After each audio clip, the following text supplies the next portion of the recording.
person, and that person is you. That can be applied to any situation, because truly, we must all be the best versions of ourselves, and we are here for a collective good. It is bigger than ourselves, and that is what the New Armenia is all about. Thank you for everything you've done and everything you will continue to do. And if I may, on behalf of the diaspora, say that we stand behind you and we will do our part to give back to our homeland. Thank you. Thank you for everyone who organized this amazing event. We have much more to celebrate. So I hope you can all join us outside where the Prime Minister will give his keynote speech. Thank you for having me.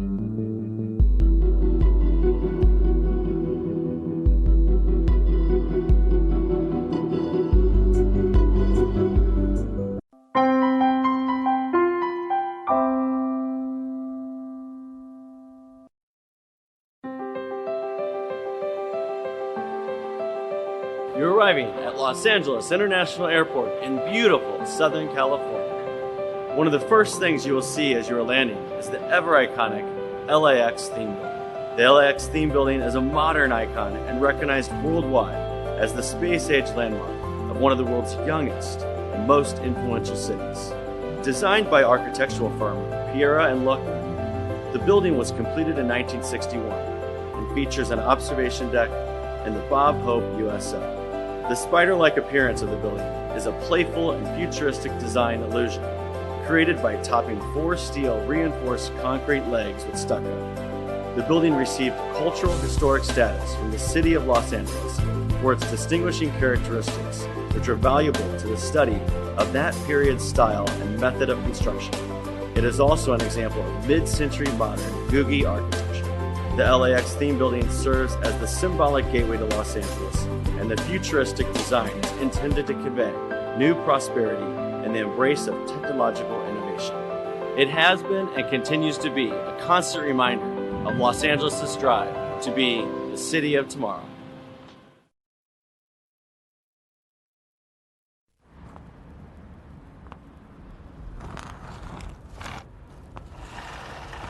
Need a recycling center? Call 311, the toll-free number for non-emergency services. 311, your one call to City Hall.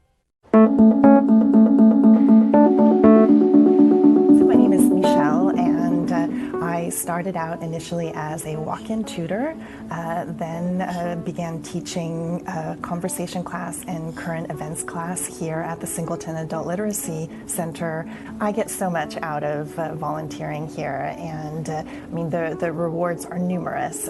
One is that I get to have regular interaction with the students, and I learn a lot from them, so it's a really symbiotic relationship. So if somebody is considering becoming a volunteer and is maybe slightly intimidated, not sure if they're qualified, they are qualified. Any adult in the city who wants to become a library volunteer can. There's some training involved, there's a time commitment, there's a minimum commitment involved. I believe it's about 6 months. But if you have the desire, I encourage those potential volunteers to pursue it. It's so rewarding to be a volunteer, and you don't need a special academic degree. You don't need to be an experienced teacher or have a credential. Any community member who wants to volunteer and help with building literacy of our adults can do so. One of the benefits of my volunteering here is at the end of Wednesdays, and I teach on Wednesdays. When I come home, my husband comments about how happy I am. He said it's like a happy pill, and definitely volunteering puts me on a high. It's such a joyful experience. The students here truly are a joy, and as much as I think I'm helping them, I think they help me.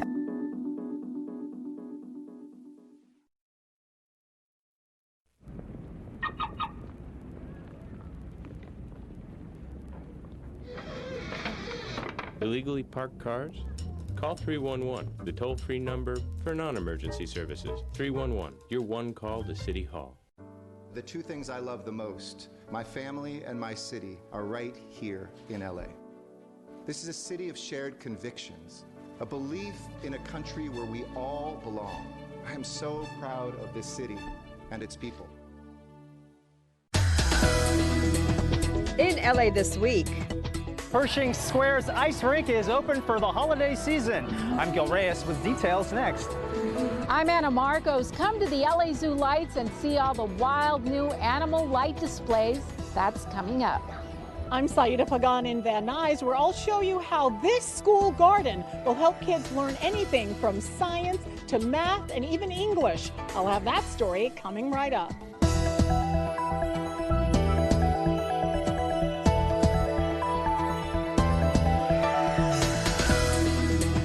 Hey everyone, I'm Yana Kay. Here's what's happening on LA this week. The first of 3 bridge homes in Council District 15 just opened. The goal is to get people who are experiencing homelessness off the streets and on the path of permanent housing. Anita Bennett has more.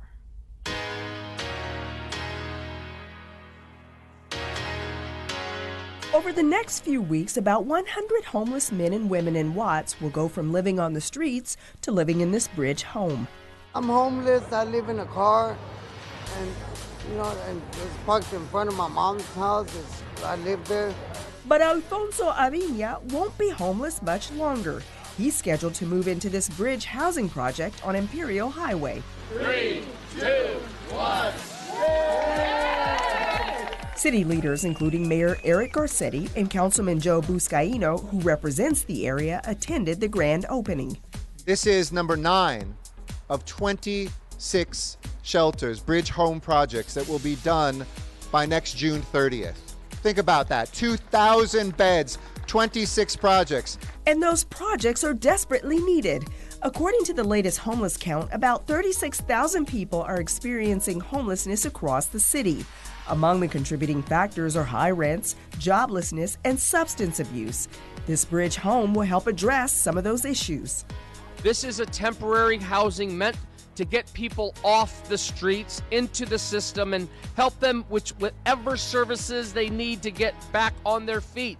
In fact, this is the only bridge home site that's going to have a job placement center, thanks to the Housing Authority. Other services will be provided as well. With Salvation Army, we're playing the role of provider, and our role is to do case management services for each individual, to look at their specific needs, whether it might be mental health or adult or alcohol and drug rehabilitation needs. While here, residents will have access to a pet area. There are laundry facilities and showers.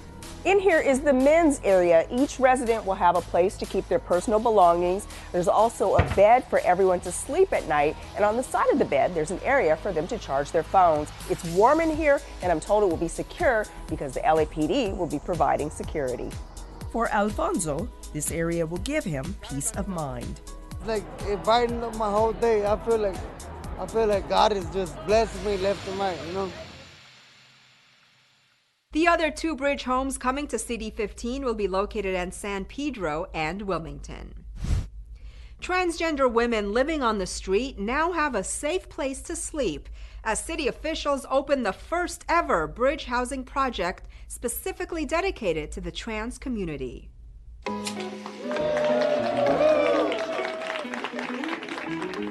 Today, we say to our trans community, as we have now for years, we see you, you are us and part of this city, and we will bring you home.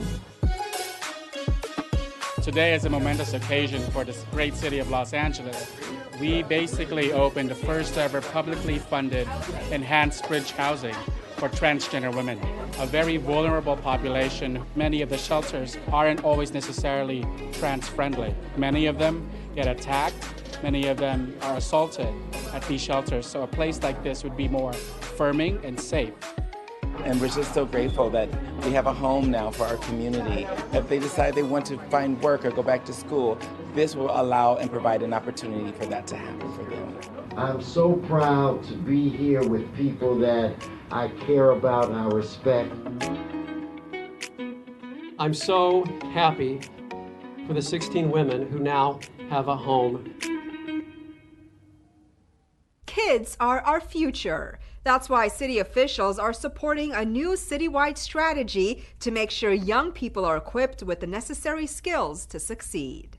Are we ready to fight for more funding for our youth?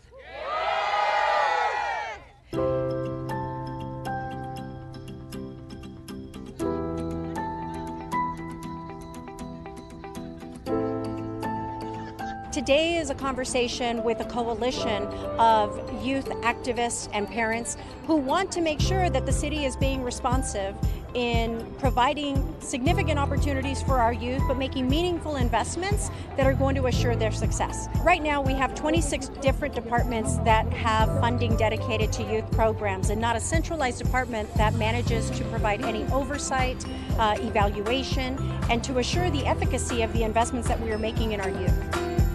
It is absolutely necessary that youth have positive role models. In youth development programs, they can find their guidance they have been searching for. We are the future, so why not invest in a youth development department? Our age does not limit us, and we are capable of creating that change. It is our responsibility to pave the way for our youth and to give them the tools that they need to succeed. Muchísimas gracias.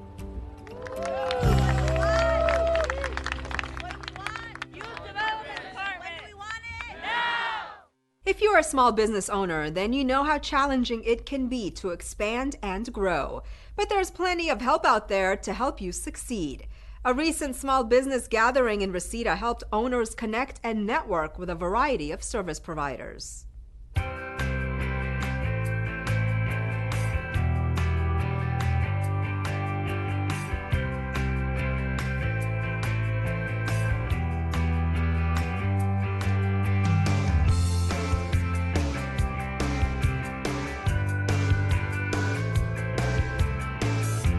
Bloom Forum is a product of my community action team, which is a volunteer group of over 40 businesses that come together regularly, and we figure out how we can take action to make a better business environment in the 3rd District and throughout the city of Los Angeles. We've invited small businesses from the West Valley to come here and to hear from presentations from organizations that nonprofits, for-profit, and businesses that provide consulting services for small businesses. So glad to be here to let the community know, specifically entrepreneurs, business owners, and those that are thinking about starting a business, that they do have a resource that they can come to. This event was really, really important to me because not only am I a business owner, but I'm a business advocate. And to see my fellow business owners grow and thrive right here in our West Valley community is a passion that's near and dear to my heart. Our responsibility and part of our DNA with Clark Construction to look for local and small businesses to help us as trade partners on our big projects. So we're here to spread the good word, learn more about the community and marketplace, and look to do business with local and small businesses. It was one of my first events to go to and participate with for Clark on behalf of Clark, and I was thrilled with the turnout. I was thrilled with the turnout, I was thrilled with the feedback and the interaction. I don't think it could have gone better.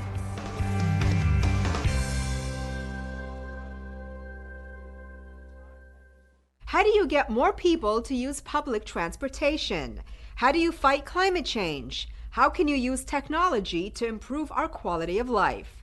Well, these were the questions asked at a recent Global Street Summit as experts and city leaders gathered to share ideas and come up with solutions. Thank you for joining us in our first Global Street Summit. Our new mission in Streets LA is enhancing equality of life for all. It's not just about fixing streets and potholes and sidewalks, it's making people's lives better. We all share many of these same challenges in our communities, whether it's climate change or more severe weather, aging infrastructure, limited funding, bad air quality, more congestion. Metro is trying to double their transit users by 2040. We need to work together to figure out how we can provide shade, provide transit shelters. So it takes collaboration, it takes partnerships to move us forward. My vision for LA, and what I hope all of you have a vision for your respective cities, is, how do we make the city of the future? How do we make it serve our public better?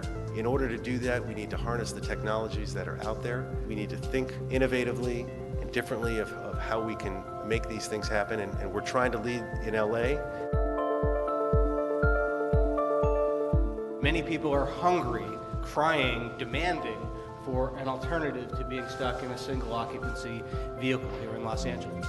And so as we are combating climate change and trying to come up with streets and a public works program that is cleaner and greener and more sustainable, we're also trying to find a way to use our existing roads, that very limited real estate, to come up with a transportation system that is more fair, that is more accessible, that is more safe, that is more efficient, and that is more equitable than the one we have had for a long time.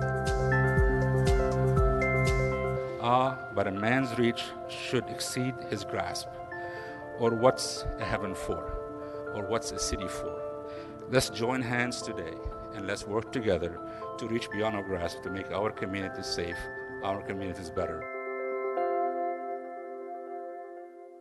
Community leaders and activists came together to rally for the rights of all immigrants and commemorate how California overcame Proposition 187, a 1994 ballot initiative that would have prohibited immigrants who lacked proper immigration documentation from receiving state services. I want everybody to take today as a reminder of what can happen if we don't use the power of our activism and our vote. Today is the 25th anniversary of Prop 187. It's the day that God knows what would have happened to the Latino population had it gone through. It awoke a sleeping giant. The Latino communities across the state of California woke up because we were not going to just sit idly by and let 187 happen. During the effort with Prop 187, we saw some of the most vicious anti-immigrant behavior our state has ever seen. And we find ourselves reliving history, so it's important for us to remember how we overcame. Look, I don't think there's a threat that there could be another 187 in the future. I think we're living through one right now. My dad was a farm worker. My mother was a housekeeper. I was born in Juarez, Mexico. I was deported at the age of 5. I became a council member. Now I'm a state senator. Get engaged, go register to vote, and more importantly, vote. No matter who you're voting for, you have to come out and vote. So thank you, Pitt Wilson. Because of you, I am now the first deported senator in the state legislature's history. There's always going to be individuals trying to limit our mobility and restrict things from us. We have always defeated those efforts, and we will continue to do so. Muchas gracias. Thank you so much, and let's keep fighting. LA City Council approves to expand services for those living on Skid Row. Kids near Pan Pacific Park get a new playground to play in, and Central Avenue in Watts is getting a major facelift. All this in City Beat. The LA City Council has voted to spend $2.2 million in state funds to expand services for those experiencing homelessness in Skid Row. Authored by Councilmember Jose Huizar, the two approved motions will see the allocation of money to such services as rapid rehousing, expanded access to showers and restrooms, and other social services. The Department of Rec and Parks and Councilmember David Roos celebrated the grand opening of a brand new playground at Pan Pacific Park Recreation Center. The new playground is part of an ongoing upgrades and renovations project at the rec center. Recent upgrades include an updated baseball field and a new soccer field. A groundbreaking recently took place for the Central Avenue Streetscape project. This facelift will include designing and installing of medians, curb extensions, and planting of trees, in addition to repairs of curbs, sidewalks, and gutters. All this is taking place on Central Avenue from 97th Street to Imperial Avenue in Watts. Regardless of where you live in the city, regardless of your economic status, that everyone deserves equal, fair, and just resources, and this is what we're doing here today. Students at One Van Nuys Elementary School are getting a unique opportunity to learn about math, science, and other subjects in a one-of-a-kind outdoor learning laboratory. It's called the Project Learning Garden. Saida Pagan was there as the garden was planted. understanding how food grows, sustainability, and the value of teamwork. These are the lessons students at Sylvan Park Elementary School will be getting as part of Project Learning Garden. It was all made possible thanks to the Captain Planet Foundation, based on the animated series, along with community partners, Vallarta Supermarkets, and Dole Packaged Foods. Is everybody excited about this? The students got great hands-on experience building plant beds and learning how to prepare soil for planting lettuce, peppers, and other vegetables. It's an amazing garden, and it's really great. And I'm having fun with it. Sylvan Park Elementary was one of only 2 Los Angeles schools to get this environmental education grant. This project is designed to teach kids more than just about agriculture. These students will be learning about math and science and even writing through the lens of gardening. Measurement comes in. Also, when we're talking about colors and shapes and history, and just finding ways to integrate the garden into the instruction that they're already charged with teaching. They need to learn the lessons of, fruits and vegetables, and the things that they consume on a daily basis just don't happen. It takes a lot of hard work, it takes perseverance, a lot of love. Project Learning Garden also teaches children about good nutrition. So this is going to be so great when they do come up to pull them out and really make a salad and have them taste different vegetables. I think it's going to be awesome. A lot of kids are ready. Yeah, because vegetables are good and they're also nice for you. They're healthy. Over the next several years, this learning garden will be used by the school's nearly 1,000 students. The ultimate goal is to help them become part of the next generation of informed and empowered citizens who can better manage the Earth's resources.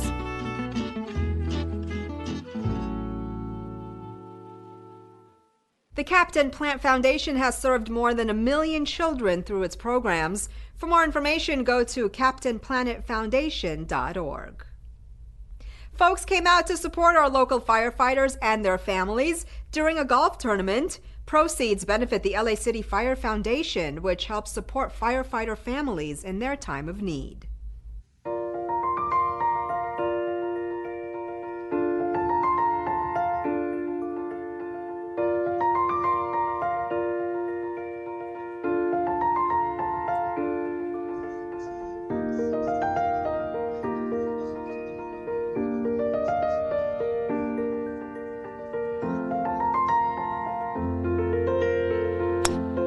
A lot of people reach out and they want to know what they can do for firefighters or donate, and they do. And where does that money go? We don't really know. And now we can make sure that that money goes to firefighters and the families that are in need.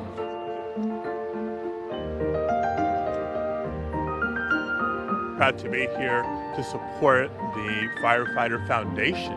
Through the foundation, we can support their efforts to help their members, help their families, and reinvest in the community.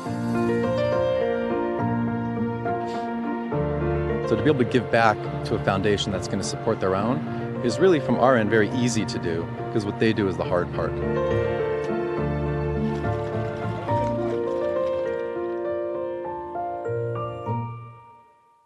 Lace up your skates for a night on the ice, or a day for that matter. As Gil Reyes reports, the Pershing Square Holiday Ice Rink has opened to kick off the holiday season. Beneath blue skies and towering skyscrapers, LA City's largest outdoor ice rink returns, signaling the start of the holidays in downtown LA. I love this. This is the best thing to hit Los Angeles. We're the first kids on the ice. It's a really good opportunity. You can have fun with your friends. And it's strange that it's in Los Angeles because it's, it's sunny. Phi Holiday Ice Rink returns to downtown's Pershing Square for its 22nd season. Besides daily skating, get ready for DJ nights, festivals, and concerts to help fill you with cheer well past the new year. I know people that have been coming here for years with their family, and I don't know, there's something romantic about this ice rink, because I know there's been over 100 proposals on this ice. Rumor has it we're going to do our first wedding this year. 3, 2, 1! But first, an icebreaker hosted by the LA Department of Rec and Parks, filled with all kinds of wintry wonder. This opening ceremony included Olympic figure skating champions. Wow, look at that. Also, Snoopy strutting his stuff, courtesy of Knott's Berry Farm.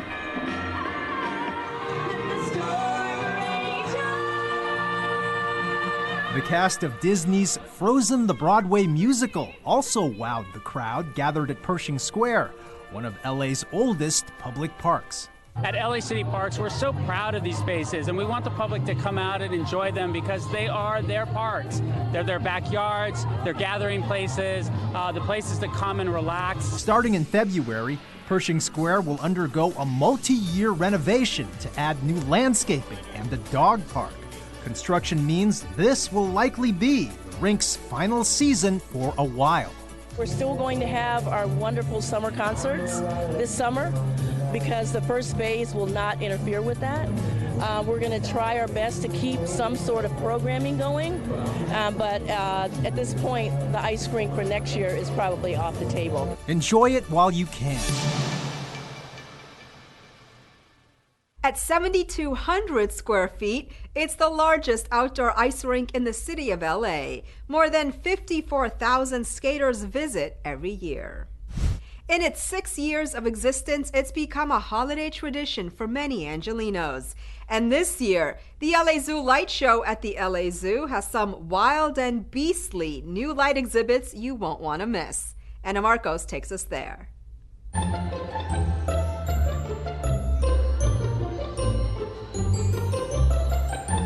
Boy, are you in for a big surprise when you come to visit the LA Zoo Lights, because this year there are all kinds of brand new animal light sculptures like you've never seen before. They are all over the zoo, and for the next 7 weeks you can be one of the 250,000 people to come in and take in the sights and the lights. The LA Zoo has turned on its yearly holiday lights with a bang. More than 500,000 LED lights to be exact, and there's reason for all the fanfare. For example, this new animal light show near the entrance. The world's largest illuminated pop-up storybook. And we actually, we're going to register with the Guinness Book of World Records. They made it in Italy and they shipped it over in pieces, assembled it for us, and now it's ours. And with all the glowing frogs, alligators, and other wild things, it's drawing a lot of oohs and ahs from the visitors. Oh, you mean the animals that light up? Yeah, we saw them. I like the tiger. I like the cheetah, if there was a cheetah. I think there was, because my dress is cheetah print. Oh, so it'll match your dress. I really like flamingos, so I was looking at the flamingo cages, and on the grass it had like statues and skeletons of flamingos with lights around it. I like the tiger ones because I kind of like tigers. The Gay Man's Choir of LA's a cappella group Aftershock helps celebrate the zoo's bigger, newer, and improved light show. Also on hand, American Idol finalist Kimberly Caldwell, LAFC soccer player Jordan Harvey, and Fox 11's Julie Chang. And guess who else will be hanging around the zoo all season?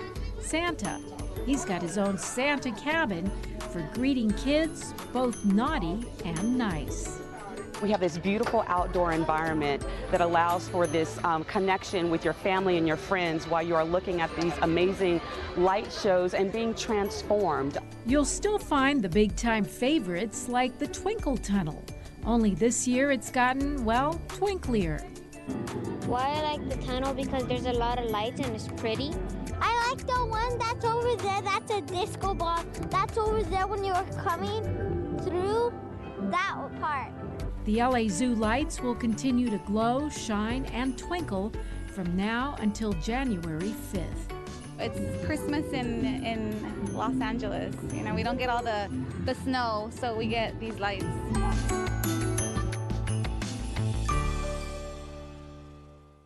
To find out more, go to lazoolights.org. Underserved kids interested in a music career were treated to a free music industry career fair, where they got to meet some industry heavyweights and learn what it takes to break in. I can truly be myself with music. I can't wait to see what comes out of this.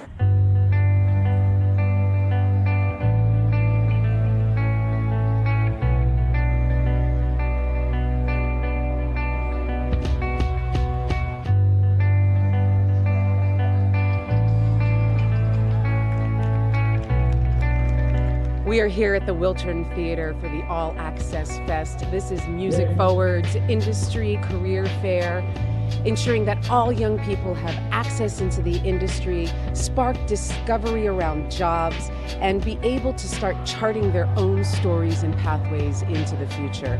It's good to have connections and know people, and they said there would be like job fairs, so I would be able to see colleges and opportunities.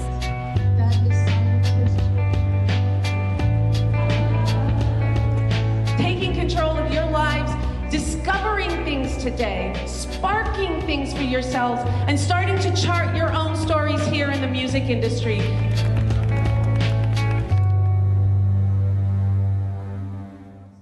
Grab the family and get ready for the next Ciclavia. Enjoy the magic and wonder of the LA Zoo Lights and take in a family-friendly concert at Union Station. All this and things to do. The LA Zoo wants to get you and the family in the holiday spirit. Join other Angelinos as you walk through the entire zoo after sunset and take in the holiday decorations. There's food, drinks, and plenty of great photo opportunities. Bring the family and enjoy Zoo Lights. You'll also get to see the world's largest illuminated pop-up storybook. Zoo Lights runs nightly at the LA Zoo now through January 5th. For more info, visit lazoo.org. Looking for a family-friendly concert? Well, look no further because Union Station has the perfect concert for the whole family. Come and enjoy the Winter Wonderland theme with some Santa selfies, holiday-themed arts and crafts, and interactive games. The fun starts at 6:30 p.m. on Friday, December 6th. There will also be a musical guest and free cocoa. For more info, visit unionstationla.com. Councilmember Bob Blumenfield invites you to join him for Ciclavia the Valley, a family-friendly event to open up Sherman Way from Canoga Park through Winnetka and into Reseda for a 5-mile stretch of open streets. Bring your friends to bike, skateboard, run, or walk Sherman Way with Councilmember Blumenfield, taking place on December 8th from 9 a.m. to 3 p.m. To learn more, visit ciclavia.org. And that's a look at some things to do.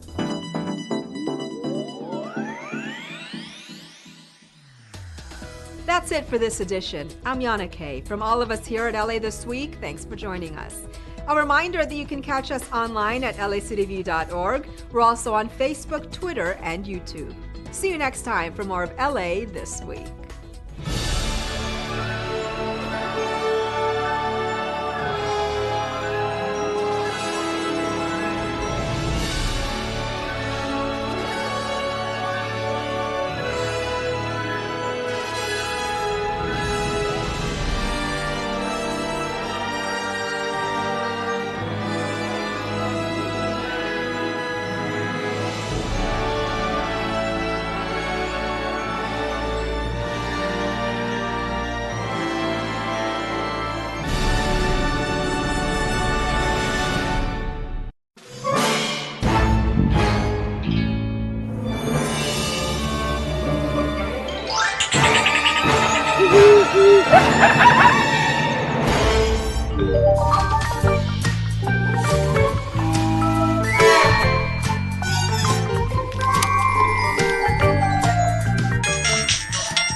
Let's protect our wildlife together. Please, no smoking in Griffith Park.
Good morning, good morning, good morning. I want to welcome each and every one of you to City Hall, to this Los Angeles City Council, which meets every Tuesday, Wednesday, and Friday. The public is welcome. Again, today is Wednesday, December 4th. Madam Clerk, we have a quorum. Would you please call a roll? Blumenfield, Bonin, Buscaino, Cedillo, Heristason, Huizar, Koretz, Krikorian, Lee, Martinez, O'Farrell, Price, Rodriguez, Rue, Wesson. 10 members present and a quorum, Mr. President. Thank you very much. First order of business. Approval of the minutes. Mr. Krikorian moves. Ms. Rodriguez seconds. Next. Commendatory resolutions for approval. Mr. Blumenfield moves and Mr. Buscaino seconds. That brings us where? Mr. President, there are requests to continue items. Item 1 for 120 days to April 1st, 2020. Item 2 to January 31, 2020. And item 39F to January 14th, 2020. Okay, so ordered. Unless there's an objection, please continue. Items 1 and 2 are items noticed for public hearing, but both those items have been continued. That takes council to items 3 through 6, which are items for which public hearings have been held. For item 5, a Trade, Travel, and Tourism Committee report has been submitted, posted, and circulated for council's consideration. Okay, Mr. Rue. If I could hold number 4. Let's hold number 4. Mr. Krikorian. Thank you, Mr. President. I'd ask that we hold item number 6 for purposes of an amendment, please. Was that item 6? 6. Okay, we'll do that. Let's, there should be a few. Let's vote on what's left. Let's open the roll, close the roll, tabulate the vote. 11 ayes. Continue. And Mr. President, the ordinances for items 3 and 5 will be held over unless reconsidered with 12 members present. Okay. I would anticipate we would, so we do, why don't we deal with that right now? If we could reconsider item 3 and 5. Okay, let's open the roll, close the roll, tabulate the vote. 12 ayes. Okay, now let's actually vote on those items. Let's open the roll, close the roll, tabulate the vote. 12 ayes. All right, would you move on, Madam Clerk? Yes, for items 7 through 30, those are items for which public hearings have not been held. 10 votes are required for consideration. Okay, so without objection, those items are now before this body. Which items do you have cards on? Yes, all items have cards. So let's hold those items and then move on. Items 31 through 38 are items scheduled for closed session. Would you like to hold those on the desk? Thank you. I'm going to defer to Mr. Krikorian.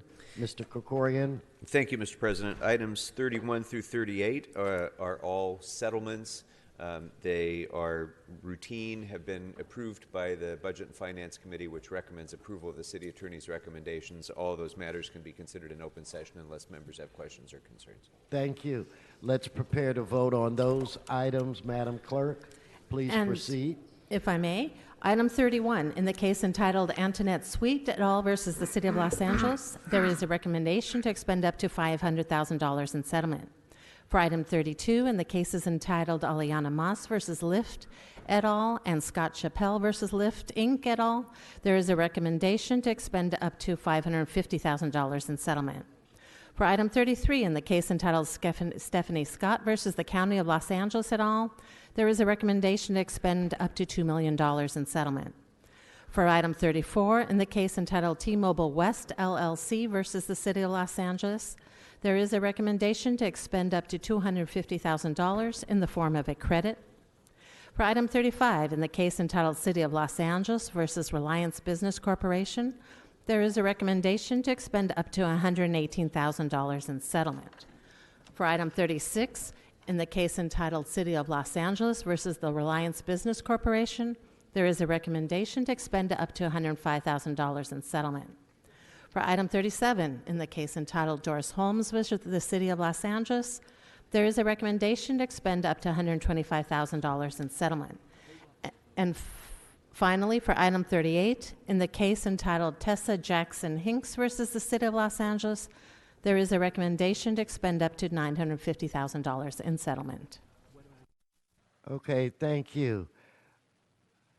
Okay, before I call on the vote, I want to give the city attorney just a few moments to verify a couple of things.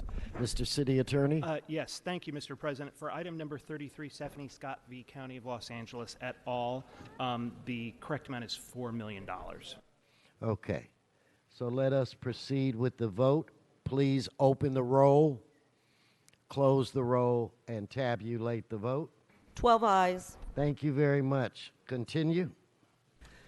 On the continuation agenda, items 39 and 40 are items noticed for public hearing. You have cards on these items? Yes, there are cards on both items. Okay, let's hold them, and that brings us where?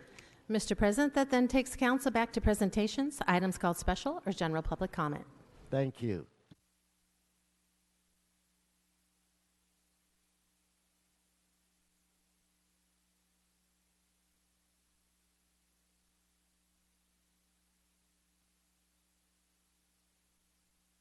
Ms. Martinez, can I get you to pinch hit for me for a moment?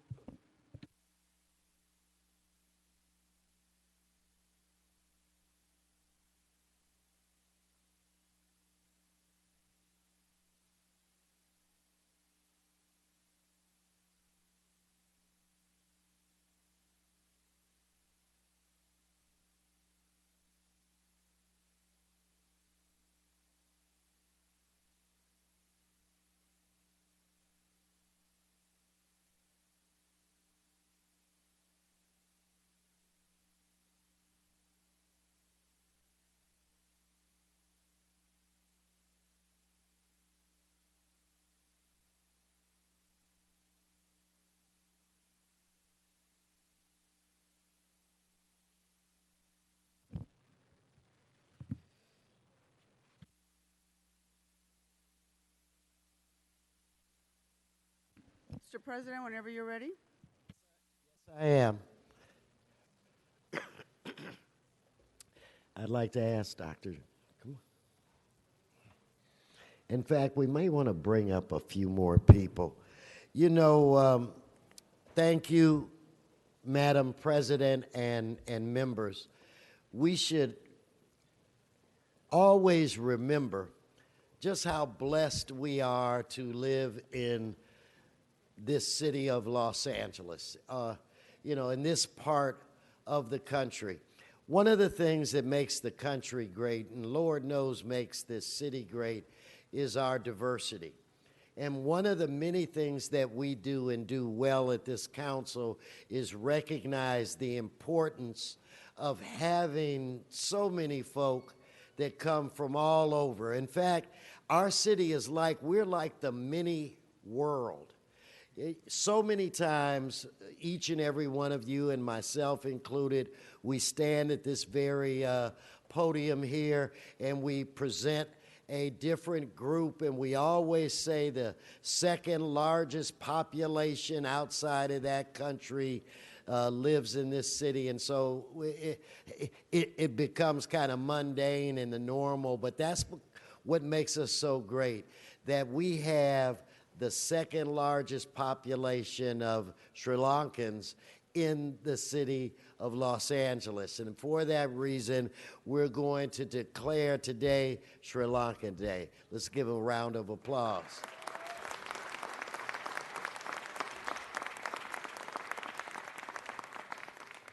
To recognize a group of people that are very proud of the country from whence they came, a country which flag displays a lion, individuals that refer to themselves as the Lion Nation, the lion.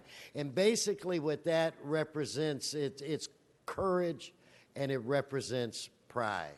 So today, joining with the Sri Lankan Foundation, we hope to start a tradition in having a day that we declare on a yearly basis for the Sri Lankan people. And hopefully next year when we do it, we'll do it on a bright and sunny day with no rain. But this foundation was started back in 2003. and it wants to ensure that the people from the country remember what it's like, have pride, but also they're so proud to be part of this great nation, and they help make this nation great. But they celebrate the Sri Lankan Expo. They have the Sri Lankan Foundation Awards, their World Youth Conference. They have a big beauty pageant and fashion show. They also have a cultural concert, and they're proud to have a publication called the Sri Lankan Good News that kind of keeps the individuals in touch with what's going on in Sri Lanka. For those of you that are basketball fans, I want you to imagine what it would be like to come back to your office and see a message that I have arranged a meeting with you and Dr. J.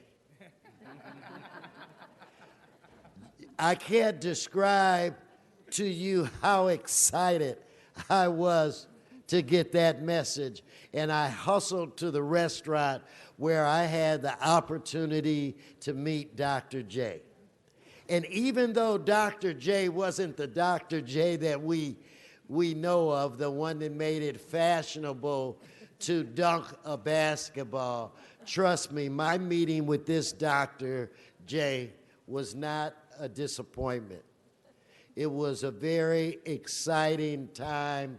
I met a man that is a good friend, and I met a man who believes that success is a debt. And he has spent his life attempting to give back to others for his success. So it is with great honor that I declare, with your support, today Sri Lankan Day, and also a great honor that I present to you my dear friend, Dr. J. Please give Dr. J a round of applause.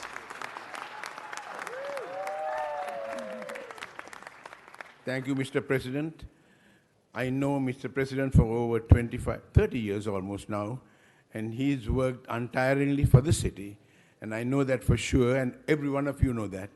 And therefore, it's an honor that such a person give us this honor, because I have been here from 1962 working. I had my first certificate coming from Mayor Yorty, and that was when I was a student at UCLA doing social work.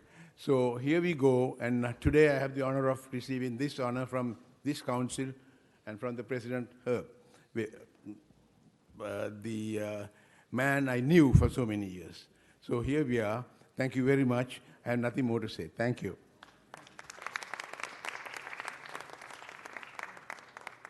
Okay, so Dr. J, and what you guys ought to know is that he's a very successful doctor. Started one of the first 24-hour clinics where people could come in off the street. 24-hour clinics, receive whatever it is that they needed. But I think the thing that makes him so special is that he does firmly believe that as he takes a step up the ladder of success, that he turns around and pulls somebody else up with him. So Dr. J, on behalf of the entire City Council, we declare today Sri Lanka Day, and we thank you so much for starting the foundation, which is 15, I believe about 16 years old. Started it back in 2003. One more round of applause. Sri Lanka Day.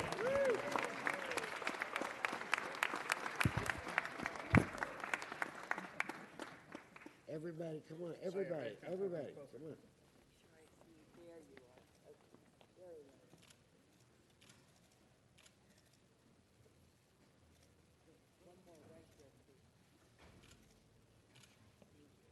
Okay, follow me. We're going to go to the back.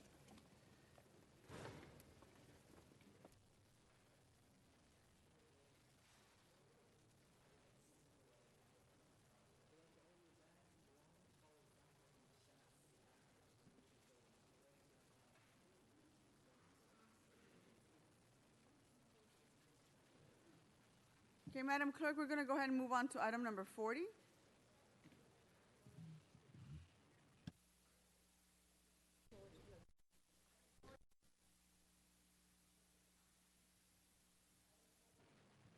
Okay, if I call your name, I can please ask you to please form a line behind the podium. Sergeants, can you please prepare the area so public speakers can come up? Nadia Abrica? Nadia, are you here? Come on up if I call your name. Liliana Huerta? Is Liliana Huerta here? Come on up. Laura Castillo? Laura, are you here? Laura is not here. Jesus Jimenez? Come on up. Jose de los Santos? Come on up. So we'll start with those 4 speakers. Nadia, you're first. Only the 4 speakers that I just called, please. Thank you. Good morning. You have 1 minute to speak on item number 40. Go ahead. As restaurant owner and president of SoCal Restaurant Association, we are against the mobile unregulated street restaurants operating under items, camping in front of our business and the sidewalks. For more than 1 year, you have violated our rights as tax-paying citizens by ignoring the laws. Today, I wanted to ask you to please look at what you're doing. The moment that you allow these vendors to be in the streets, mobile restaurants appear, and now they're destroying our business. I am asking you to please do something about it. Today, I am here with my organization to remind you about that. If you vote for them to be allowed, you need to separate and regulate. Please do something about it. I am asking you on behalf of everybody. I lost my father that raised me too, Ms. Nuri Martinez, and if he was here, he would be so sad to see that I'm losing my business. Thank you very much, Nadia. The next speaker is Liliana Huerta, followed by Jesus Jimenez and Jose de los Santos. Good morning. Do you necesita traductor? Sí. Okay. Mi abuelo fue bracero en este país My grandfather was a bracero in this country, y siempre me enseñó a ser honesta. and he always taught me to be honest. Y una de las cosas es que me dijo el día que emprendas un negocio, dedícate a él. Dedícate al negocio. Dedícate al negocio. And one of the things that happens when he lost his business, No, que se dedique al negocio. Que me yo dedicar al negocio. I was going to dedicate myself to the business, Ya, ser honesta, to be honest, a pagar lo que es de César a la César y lo que es de Dios a Dios. and to give to Caesar what is Caesar's, and to give to God what is God's. Y yo estoy haciendo eso y lamentablemente esta gente se está ahorrando todos los impuestos y mi negocio se está yendo para abajo. And that is what I am doing. However, these people, unfortunately, are not paying taxes, and my business is going down. El día que tengo buen día son los domingos cuando ellos, los mobile restaurants no trabajan porque les fue muy bien durante la semana. The only day that's good for me is on Sundays because the mobile restaurants are not working, and that's when I do better. Y espero que ustedes hagan algo e implementen las leyes justas, I hope that you all do something and implement what are fair laws, pagando todos los impuestos, aseguranzas, la liability, la workers' comp y agua, luz y todo lo que nosotros pagamos. I hope that you make sure people are paying their insurance, the bills, water bills, everything that we are already paying for. I hope that everyone else pays for it too. Para que ustedes también tengan su paga. And that way you also receive what is your pay. Así también nosotros pagamos a nuestros empleados. And we can also pay our employees. Y también pago contador. And the accountants. Okay, gracias. Jesús Jiménez. ¿Necesita traductora? ¿Sí? Okay. Muy buenos días, señores concejales. Very good morning, Mr. Council members. Estamos aquí el día de hoy y hemos venido las reuniones pasadas para que se nos escuche y tomen conciencia We are here today, and we have been here to previous meetings so that we can be taken into account and made into conscience de lo que nos está sucediendo con los vendedores de comida en la calle, as to what is happening to the food vendors on the street. que nos están quitando el negocio y estamos perdiendo muchísimo dinero.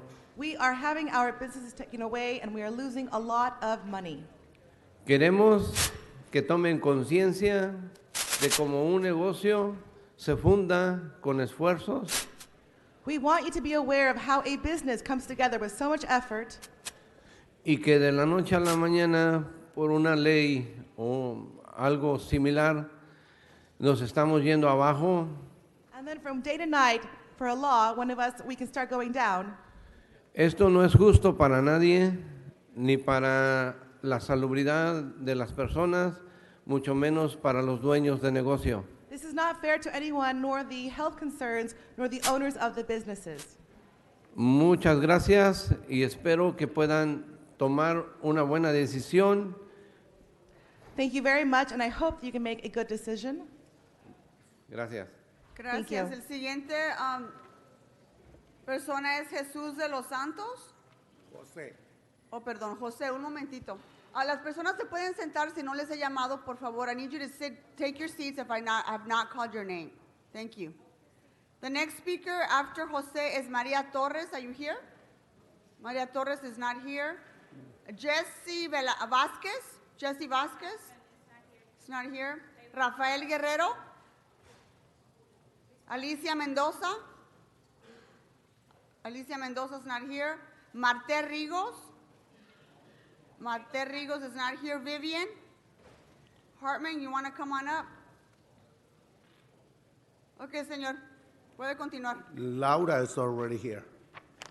Because you already called him and she wasn't here, but she's already here.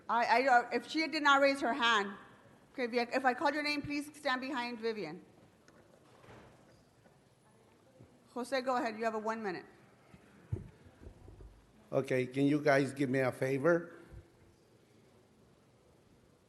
You know, nobody put attention in what we say, you know. Everybody was talking each other, and nobody know what we say. So can you give me a favor and put attention?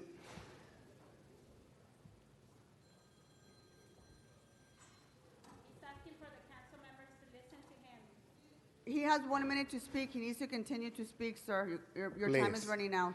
You know, we are here not because we don't want to, we want to over here and see what you guys doing. You know, we are here because we have a really problem in the street. You know, and probably you guys doesn't know, and I know everybody can make a mistake, but it's the time to fix the mistake you guys doing. Because, you know, they confuse, you know, the vendors with the mobile restaurants in the street. And, you know, what they do, they are, Thank you very much. Thank you, sir. Your time is up. The next speaker, if I called your name, Vivian, are you next? Come on up. No, I'm sorry. Everybody gets 1 minute per item. Those are the rules. Okay. You had your 1 minute to speak, sir. Thank you very much. Vivian, can you please come on up?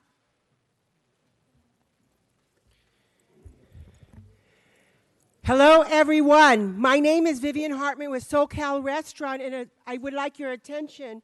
In the city of Los Angeles, in the city of Angels, I represent restaurants who are directly affected by the decriminalization of these street vendors. They are no longer vendors. In front of you, I have given you a package with a definition of what a vendor is according to the state of California and Los Angeles versus a restaurant that has service to others with seating provided, thus in violation of the vendor law that you are going to vote on. I need your attention and assistance to help us. Another restaurant has gone. And for the people who have low immune systems, like my daughter, Sophia Hartman, who you have a resolution for bone marrow awareness, to understand that if somebody eats the tainted food, they may die, have a fever, go to the hospital, not know why they died, and you will be directly responsible because you failed to listen to the differences. The Vendor Act has to be amended. Thank you, Vivian. Thank you very much. Next speaker, Laura Castillo. Come on up. I'm going to call a couple of more names before you begin to speak. Jose Trejo, are you here? Jose Trejo. Rafael Guerrero. Benjamin Castillo. Benjamin, can you please step forward, please? Por favor, pásele, señor, para que usted siga. Sí. Okay, Buenos Laura, días. go ahead. Estoy aquí porque hemos venido en varias ocasiones a decirles lo que ustedes aprobaron. Fueron pequeños camiones de comida, pero nosotros tenemos un problema bien grande. Hi, good morning. We are here and have been here on many occasions because we want to inform you that what you approved, we're having large problems with that because we approved vendors and we're having problems with restaurants. Señor Price, usted autorizó esto y nosotros tenemos este problema. Comida, restaurantes enteros de comida frente a nuestros negocios. Ellos tienen dinero para poner un restaurante. Mr. Price, you approved this, yet this is what's going on. They have money to put up their own restaurants. Dígame cómo vamos a resolver este problema. Necesitamos que ustedes pongan atención y separen lo que es un vendedor ambulante y lo que es un restaurante móvil en la calle. Repítalo. Necesitamos que ustedes pongan atención a separar un vendedor ambulante de un restaurante móvil. We need you to pay attention and separate what is a vendor and then what is an actual mobile restaurant. Nuestros negocios los estamos perdiendo. Yo dejé de pagar impuestos porque no tengo dinero para pagarlos. We are losing our businesses. I have stopped paying taxes because I no longer have the money to pay for taxes. Si pago mis impuestos, dejo de comer.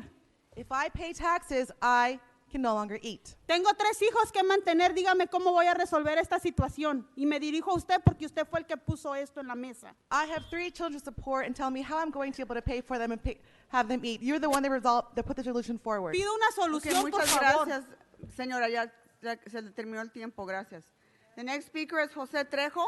Mi nombre es José Trejo. ¿Cómo se llama? José Trejo. Okay, José Trejo y Benjamín Castillo. Benjamín, ¿está aquí?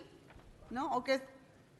Señor Trejo, sigue, adelante. Buenos días a los concejales y a usted especialmente, nuestra nueva presidenta.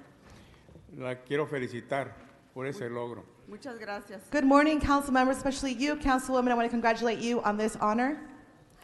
Y solamente quiero pedirles 3 cosas, por favor. Primero, yo sé que los concejales están ocupados, I want to ask for 3 things. First of all, I am aware that council members are busy. pero que hagan lo posible por mandar a alguien después de las 5 de la tarde a las calles para que vean el problema del que estamos solicitando solución. But please do whatever is possible to send someone after 5 in the afternoon on the streets to see what we are asking for in terms of solution. Para que puedan notar la diferencia de los vendedores ambulantes y los restaurantes móviles. So that you can see the difference between a vendor, a food vendor, and then a mobile restaurant. Y no permitan que estos restaurantes móviles se agarren de la ley que entró en vigor para los vendedores ambulantes, de la cual ellos están aprovechando. Por And do favor. not allow these mobile restaurants to get a hold of the law and interpreted law that is for food vendors. Lo pido por favor y I gracias. ask you please, thank you. Gracias. Benjamín Castillo. Sí, buenos días. Quiero donar mi minuto a Vivian Hartman. No, eso no se puede hacer. Eso no se puede hacer. Si usted se apuntó para hablar, usted tiene que hablar. Si no, No, you can't do that. If okay, you wanna he do that, you does have not want to speak. speak. He wanted to give his 1 minute to a different speaker, and that is not allowed. So I'm going to go ahead and continue. If I call your name, please come on up. Mike Greenspan, are you here? Mike Greenspan. Okay, excuse me, we've already heard you. You've already spoken for a minute. I need you to please respect the council chambers. Thank you. Mike Greenspan, if you please come up, you have a minute to speak on this item. And Mr. Previn, would you please have a seat?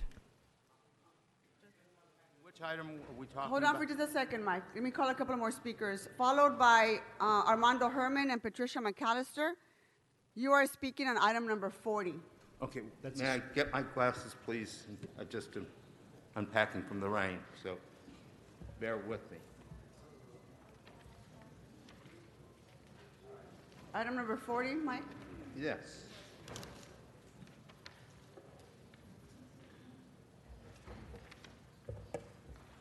Excuse me, I don't have the... Okay. The vendor program. Yes, I see them in my neighborhood too. They set up, maybe not as extensively as these people have described, but I do want to say something, folks. You love your gross receipts tax. Well, let's drive those restaurants out of business, you dummy crats. Then you'll be able to collect it from the vendors. the illegal vendors. You guys are bright. Not really. You're fucking stupid. I just wanted to underline it for you.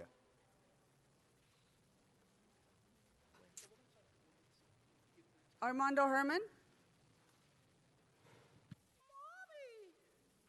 So now the issue is whether or not you decide to help these people in their businesses and prevent the corruption in Los Angeles. Are you listening, God damn it? People are struggling to support their workers on the job. They need their jobs, they need their retirements, and you motherfuckers ignore them. It's time to take action and support the restaurant owners, protect their permits, protect their license, and let them provide jobs. Otherwise, you dumb nigger attorneys from the city of Los Angeles don't know shit. You don't know shit. Like Little Boozy said, fuck the DA, fuck the city attorney, and fuck this permit bullshit, because you're not protecting restaurant owners, and you should listen to every constituent, you fucking wetback. Herman, you have your 1 minute of general public comment. You want to take it now? 1 minute of general public comment. Go ahead. Now, my lovely chair, AKA Batman, wants to report on the record that your city attorney's office continues to violate my rights, my civil rights under the color of law, 242-245, when your fucking attorney puts a goddamn restraining order against me and demands that I stay 10 yards away from those niggers in the East Hall building. Quit your bullshit lies, motherfuckers. Deal with the man. Don't be pussies hiding behind the skirts of the American people.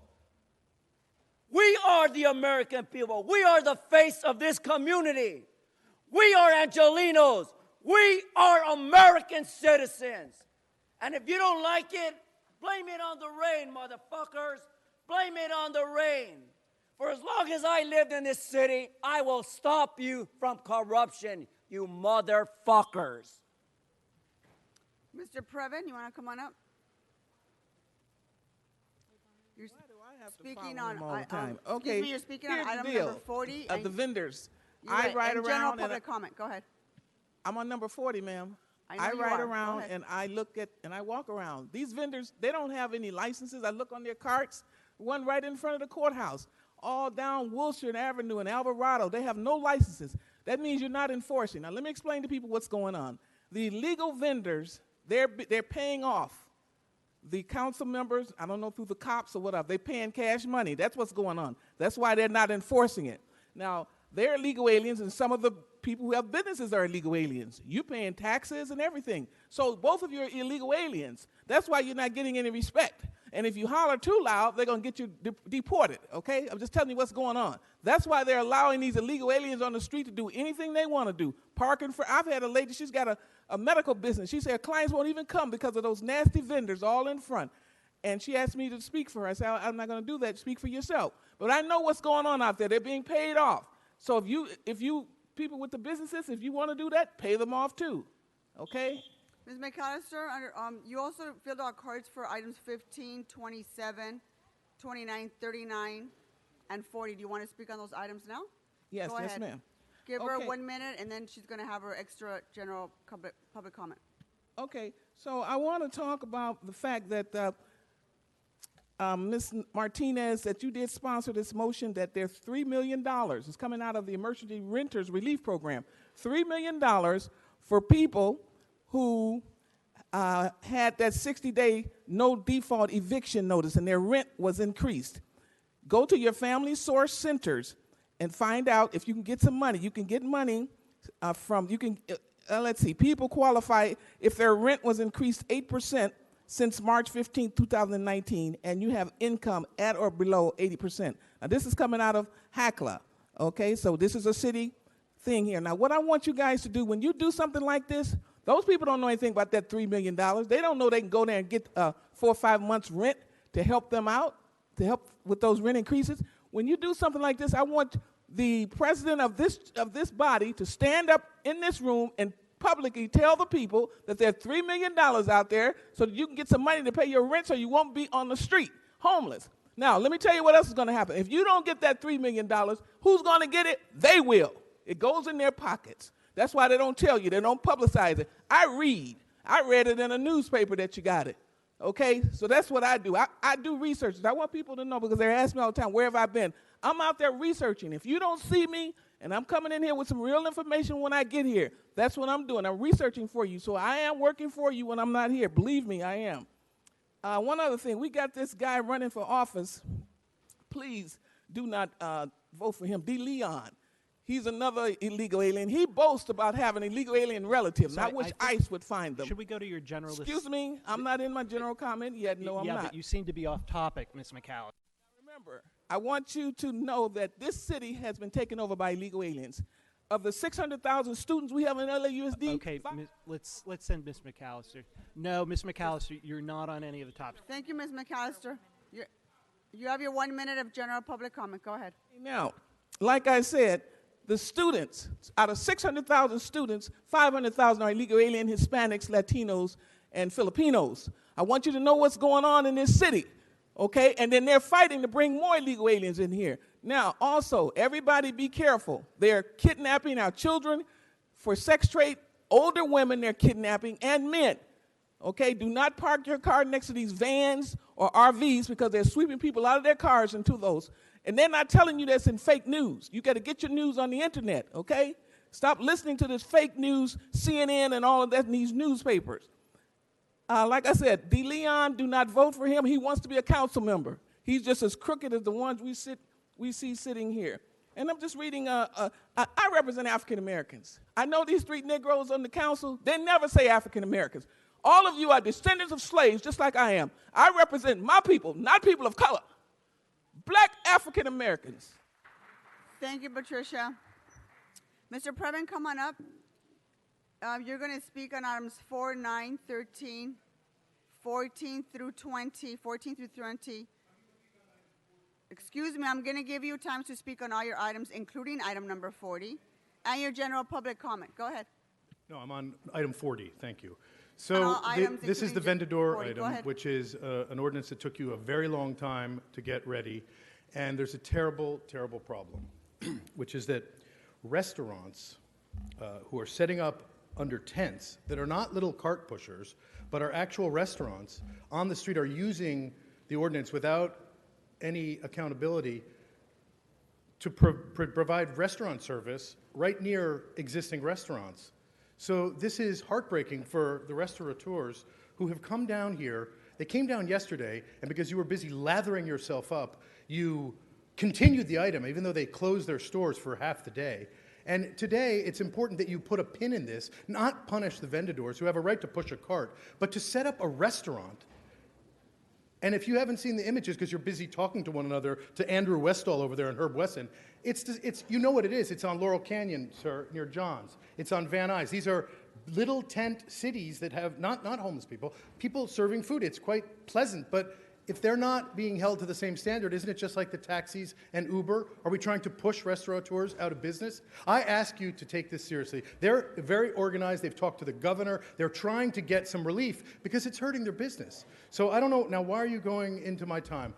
Now you're going to make me talk on the rest of the items? That's a violation. That's a violation. But I have no choice because otherwise I'll lose my time. So let me just simply say, Mr. Krikorian, thank you for retroactively approving World AIDS Day. I think it's a nice thing to do, but why is it retroactive? And why are all these street banners being rolled out by incumbents during a period of time when there's an election? I mean, we've been out on the streets gathering signatures from people in our district. It is very disconcerting. When, by the way, no response, sir, about the very strange uprooting of all of our greenery along basically Ventura Boulevard in Lancashire near our Metro Red Line station, where, sir, we are waiting for a mobile pit stop. That's why so many people sign, because they want a place to go to the bathroom in our metro area, because it makes no sense. What is the expectation, Mr. Bonin? Are they supposed to just... your general public comment. That's totally inappropriate. You guys need to get it together. And Madam President, welcome to your new role. You need to get it together. This whole string things along for 8 years and then botch them completely, has not worked well for the people of Los Angeles. In addition to that, you've got 11 final trap max on here, which I find astonishing.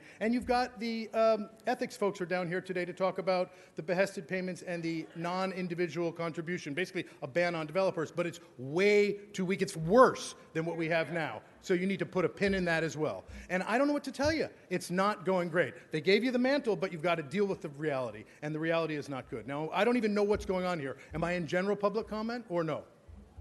No, go ahead, what? On my items. Okay, I'll start my general public comment. You have your 1 minute. Thank you. First of all, I would like to just illuminate another aspect of Mr. Rue's effort to block what is a big scourge on our society, developers influencing politicians. But the best way to do it, and I've said it before, is for the horseshoe, there goes Koretz, to all hold hands and say, we're not going to take developer contributions. We're just not going to do it. But to do what you're doing now is a combination of a violation of the rights of individuals who do, I hate to say it, big developments. I'm not for those folks. I wouldn't take a contribution from, like Mr. Marquise Harris Dawson did and Weezar until they returned the one to Rochelle, which was Mr. Jeffrey Goldberger from Atlas Capital. I wouldn't do that, but he did. Just in that little window when the FBI was just finishing up with you, Councilmember Martinez, and having a glance at Mr. Weezar, who's a good man. Nothing personal, sir. You know, the filing gets a little miss raising money for the school. What can I tell you? This is an outrage. And I'll tell you another thing, that what we're going to do with this ordinance is push developers into the independent expenditure pile. Bad news. Thank you, Mr. Previn. Next speaker is Lynn Moses. Are you here, sir? Lynn Moses, you want to come on up?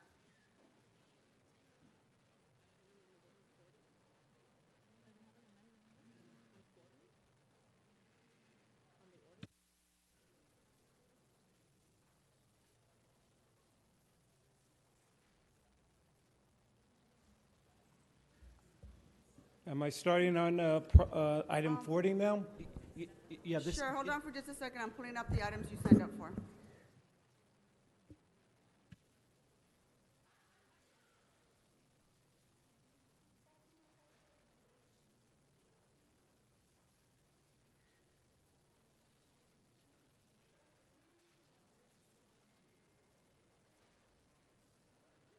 Okay, Mr. Moses, you're speaking on items number 4, 7, 8, 9, 10, 11 through 14, and number 40, and your general public comment. Go ahead. Regarding, does that include item 40? Yes, it does, sir. Okay. The restaurant vendors and the restaurants, they're asking you to do the same thing you should do with everybody, is be fair. The city of Los Angeles is, the people of the city of Los Angeles are not being treated fairly in general. Nice presentation, Mr. Wesson, but you are an existential threat to sheltered humanity. Now you want to export your homeless generation skills to the county board. That's great. Be fair to these restaurant owners. They deserve to be able to work their businesses out. The street vendors, they need space also.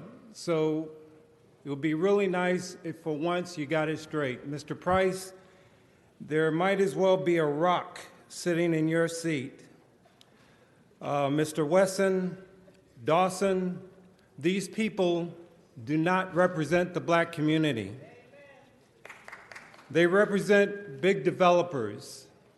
Stealing, unethical stealing, constantly.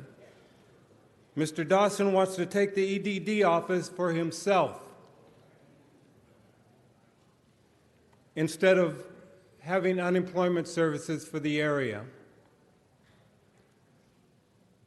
4274 South Dalton is item number 14. Is an aberration. It represents one of the failed attempts of Marquise Dawson to evict another resident from their property. Marquise, did I get that straight? You are corrupt. King of evictions. King of black eviction.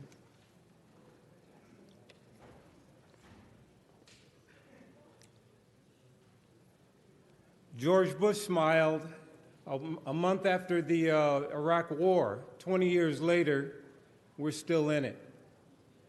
You better pray you lose in court. This is our new home. I know. I'll go to my general public comment. Go ahead, sir. You have your 1 minute. Thank you. Marquise Dawson, king of black evictions. He evicted the EDD office while they're in litigation and tries to get the office for himself. Here's the paperwork right here where he went to the city and admits in these papers that it's in litigation. What area needs the EDD unemployment office more? He doesn't give a damn. You're corrupt, immoral, unethical, bootlicking, bent-over puppet, Uncle Tom Sambo. So we get evicted. Evict the Epheba Center. Evict Dorset Village, 206 residences, so you can kiss the butt of big developer, 782 units. Thank you, Mr. Moses. I'm calling up 2 more speakers on this item. Jose Escamilla. Mr. Moses, just go ahead and hand the information to the sergeant. Thank you. Thank you, Mr. Moses. Next speaker is Jose Escamilla. Okay, thank you. What about Marco Jimenez? Juarez, I'm sorry, Marco Juarez?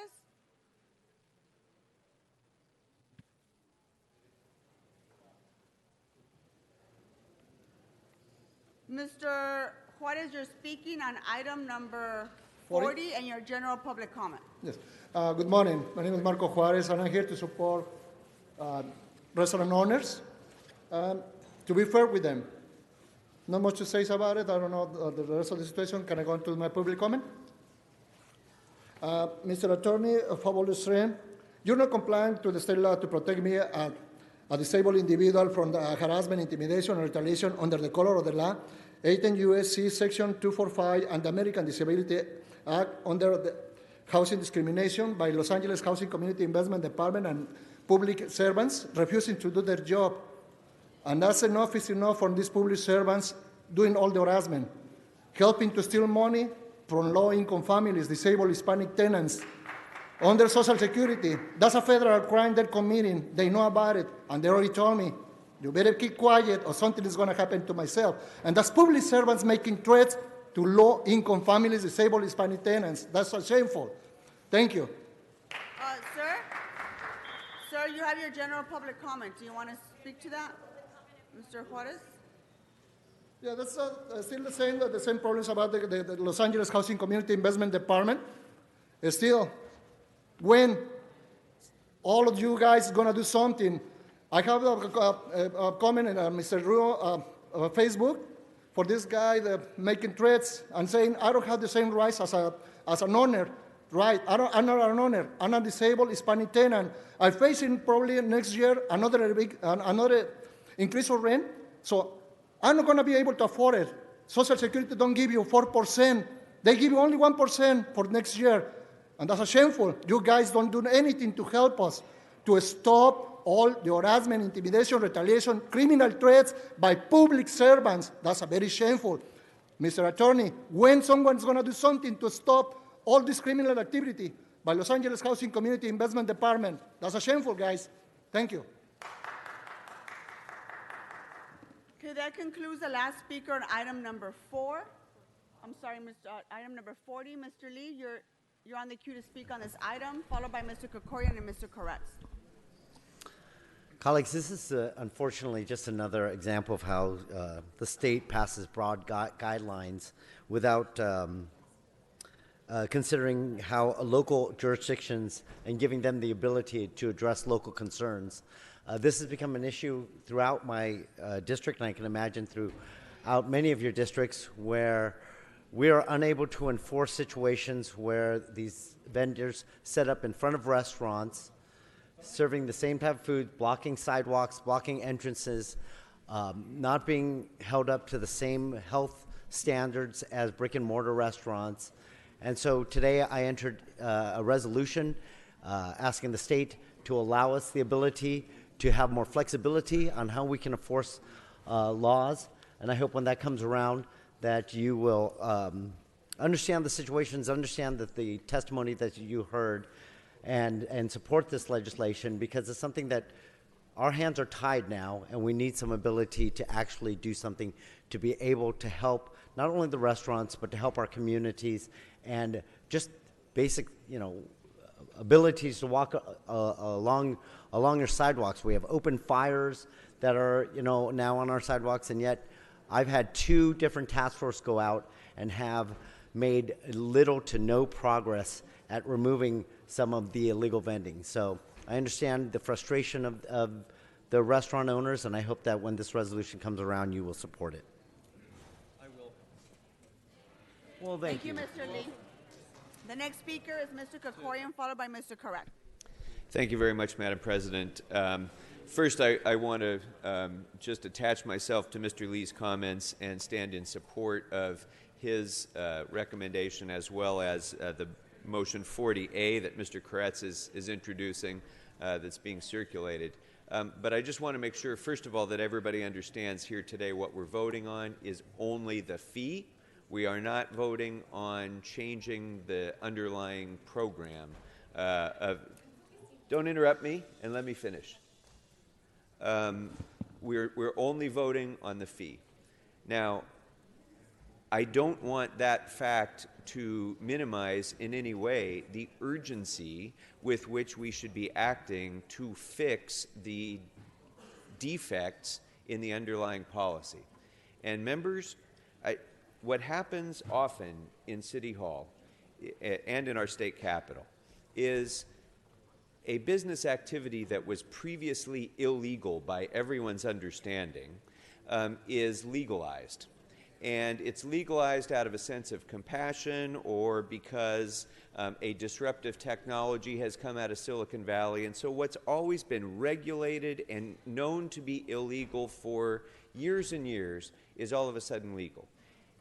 And unfortunately, once that door is open, bad actors rush into the breach and create all sorts of havoc in what had previously been a regulated environment. And we're having that we have that with our TNCs, we have that with our scooters, we have that with trying to prevent the adverse impacts of homelessness on our streets. We have that when it comes with, in many respects with legalized marijuana. We have that in so many areas where what was previously illegal is now illegal, and we don't do an effective job of regulating that newly legal, previously illegal activity. And this is an exact example of that. So I think it's imperative that we drill down, and Mr. Koretz's motion is a step towards that, I think, towards beginning that discussion. But we drill down in addressing these bad actors who are trying to take advantage of what we did in an abundance of compassion, and also to try to help the folks who are pushing carts down a sidewalk. We're trying to help them, and then these people come in and basically set up illegal businesses under the guise of being street vendors when they're not, when they're just scofflaws who are trying to prevent obeying the law, like every one of these entrepreneurs has done with their life savings. And we cannot be a party to that kind of anarchy anymore. We have to regulate these activities in an effective way to ensure that we protect the public health, that we ensure the quality of life in our neighborhoods, that we ensure the payment of taxes. And I am tired of just shrugging our shoulders and saying, well, we can't do anything about it because of state law, or we can't do anything. Yes, we can do something about it. So let's get about the business of doing that. Thank you, Mr. Krikorian. Mr. Koretz?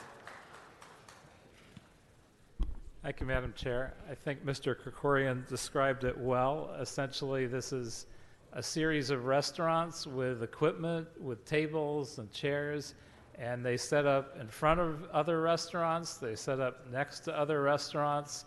They don't necessarily have public health approvals, and so they can endanger the public both by setting up in the sidewalk area and by serving food that could make them ill or even kill them. This should not be allowed to continue, and so my motion basically says that we amend this item to instruct the Bureau of Street Services to report back with options to address unpermitted vending businesses, such as restaurant-style operations with equipment, tables, and chairs that obstruct the public right-of-way and create unsafe environments for our communities, and include compliance strategies that could be enforced by other municipal agencies. So we have to stop allowing this. We have to stop it now. It not only affects the livelihood of restaurants that have paid for their brick and mortar operations and in many cases are struggling to survive, but more importantly, it protects the health of the general public. So I'm asking that we look at this as an important addition to what we're doing. Thank you very much, Mr. Koretz. Madam Clerk, there is an amending motion to this item that's already been circulated, so why don't we go ahead and take that up as amended? Item 40A will be referred to Economic Development Committee. Without objection, let's go ahead and open the roll. Close the roll and tabulate the votes. We're taking 2 votes on this. 13 ayes. Okay, thank you. Okay, let's go ahead and vote on that item. As amended, let's open the roll, close the roll, and tabulate the votes. 13 ayes. Okay, let's go ahead and take up multiple speaker cards. And Madam President, for the record, item 40 has passed. Thank you.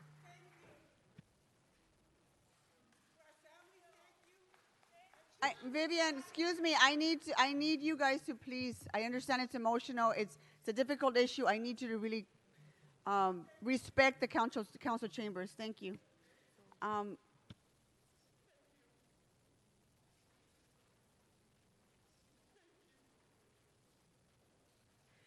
Okay, Armando Herman, you have remaining items to speak on?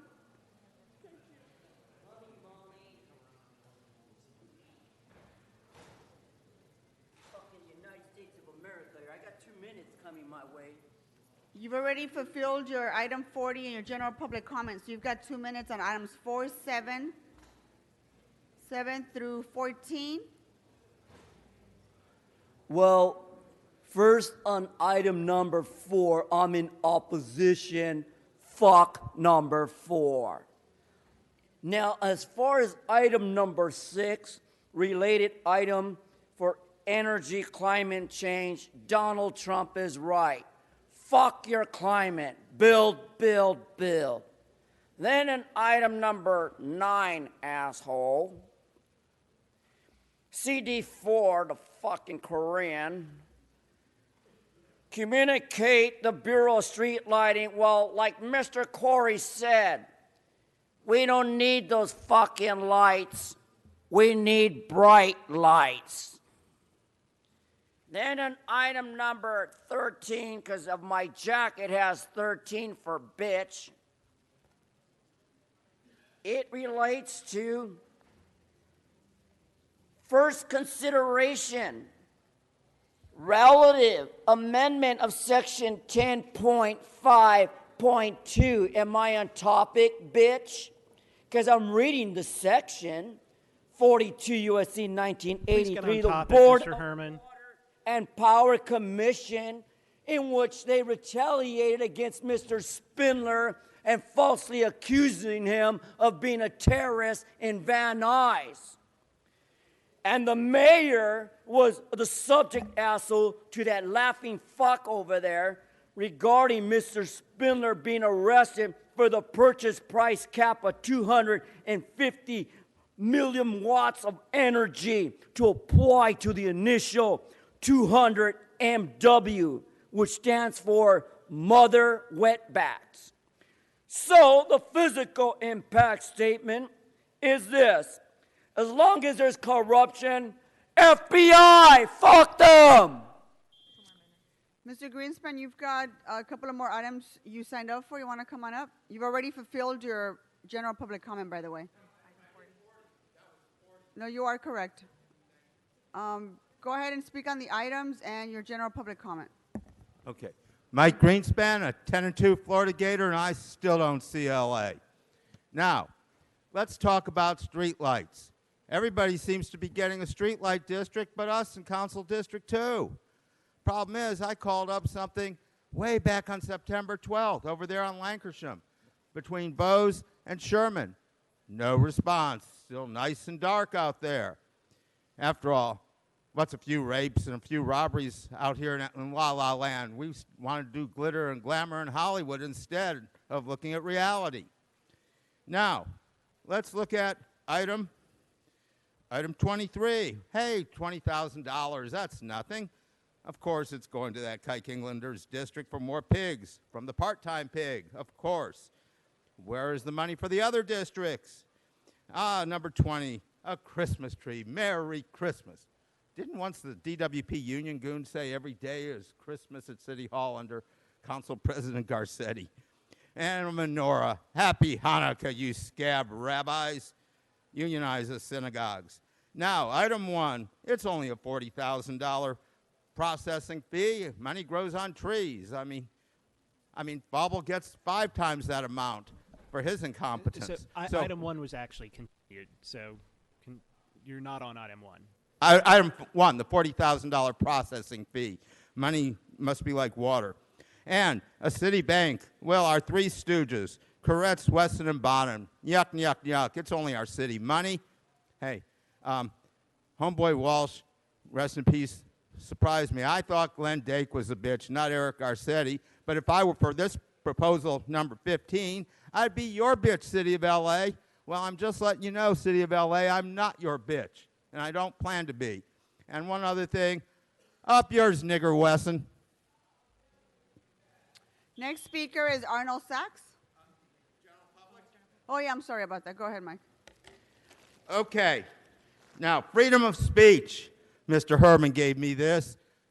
Good old 42 USC, who made UCLA their bitches, 1983. Fuck Bernie. Well, I got better stuff than that. After all, we're just getting started with show and tell today. After all, my rights matter. And Englander always took them away from me. It's called a constitution. Well, court backs me up. City of L.A. versus Armando Herman, the faggoty Fauble case, Judge Jennifer Potts. After all, my rights do matter, and they always will matter in this constitutional republic. But, folks, there's other things, too, in the bag of tricks. Just for you, folks, I got this.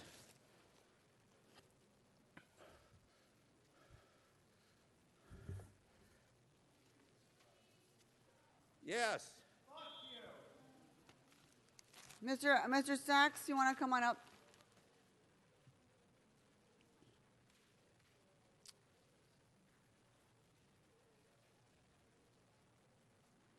Mr. Sachs, you're speaking on item 4, 7, 9, 11, item 30, 39. And did you wish to speak on general public comment? Because it does not look like you filled out a card for that. I did. I signed up again. All right, got it. I just pulled up. Okay, go ahead. How much time do I have? 3 minutes? Okay, so it's interesting. Arnold Sachs, by the way. So I'm looking through the agenda. There's items noticed for public hearings, which we're not allowed to speak on. Mr. City Attorney, what's the city charter say about items noticed for public hearing? Does it have anything about items noticed for public hearing? Are you allowed to speak on all those items? Or are you restricted because Herb Wesson passed a rule saying that you're only limited to 1 minute on the agenda? Because items 7, 9, and 11 refer to lighting districts that used to be noticed for public hearings, but now are noticed as communications from the lighting whoever. So they're no longer public hearings, but they always were public hearings. So is that a way to exclude the public from hearing, being able to talk on them? Mr. City Attorney, you need to do a better job. And yesterday you were talking about you're required to do, And Mr. Buscaino mentioned free speech, but free speech does not include hate speech. You have going on two different tracks here. Item 30 refers to Quimby fees, again, park fees. The city poor parks, yet the county passed the park resolution, and the assessment for the park proposition from the county, and the city never gets any parks. Where does the money go? We don't know. And I really like listening to Mr. Koretz and Mr. So Mr. Krikorian Sachs, talk about. I'm not sure what item you're on. Would you please get back on the items you signed up for? Talk about, they could talk about whatever item you pass can be overruled by the state. Mr. Right? Sachs, Any of these items on the please get agenda on the items you signed up for. can be overruled by the state. It doesn't matter. If I speak on item number 7, it can be overruled by the state. And somebody will say, well, we have to send a motion to the state. What's the difference? Mr. City Attorney, thank you. Public comment.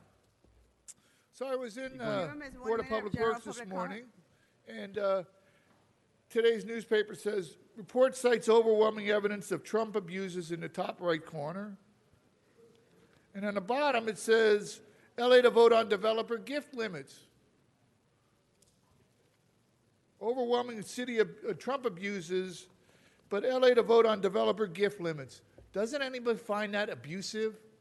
Doesn't anybody think, you know, we have given so much, you have given so much to developers that it's over the top. There's nothing they can't ask for that they don't get. And if they don't get it from the city, they go to the state.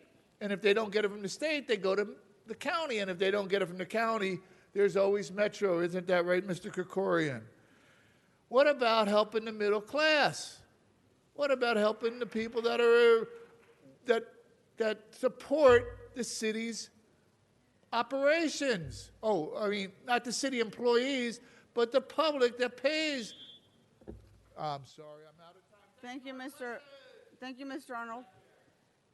Madam Clerk, go ahead and take up vote on a couple of items. Let's vote on items 7 to 12 and item 14. 7 to vote. We're going to vote on items 7 to 12 and item 14.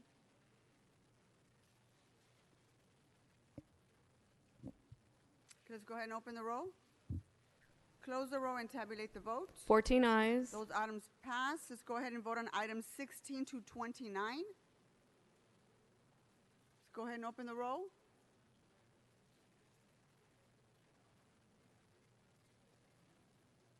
Fourteen ayes.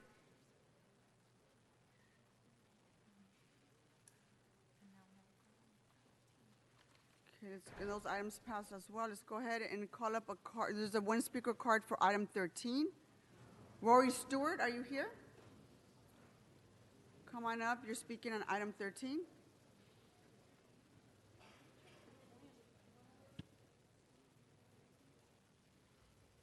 You have 1 minute to speak on item 13, sir. Good morning. Thank you, and good morning, council members. My name is Rory Stewart with the Los Angeles Business Council, and we are here today to express our strong support for the LADWP staff recommendation for the expansion of the feed-in tariff program. The FIT 150 has generated many benefits, but most importantly, nearly 40% of all in-service installations have been in underserved communities that are labeled as solar hotspots. We support the LADWP's commitment to expand this important program that's going to help LA City achieve its ambitious goals set out by the mayor's new Green Deal.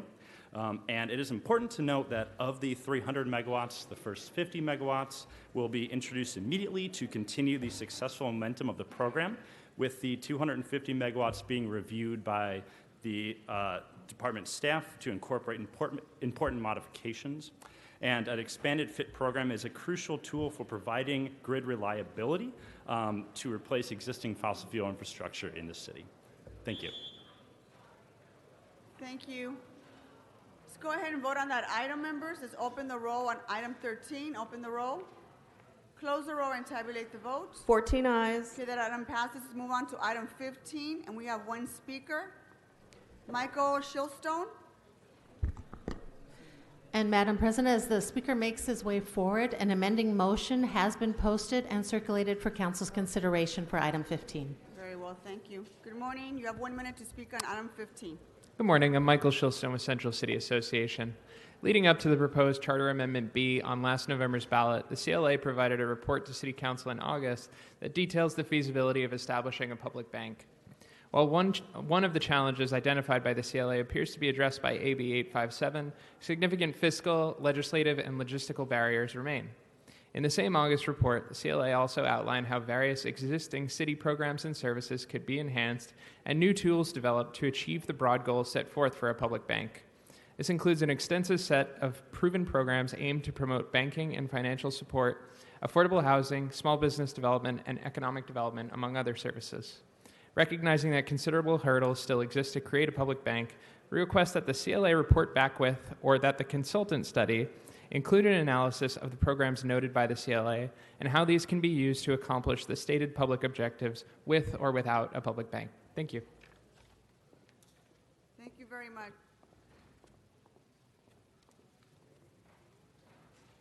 Okay, let's go ahead and vote on item 15 as amended.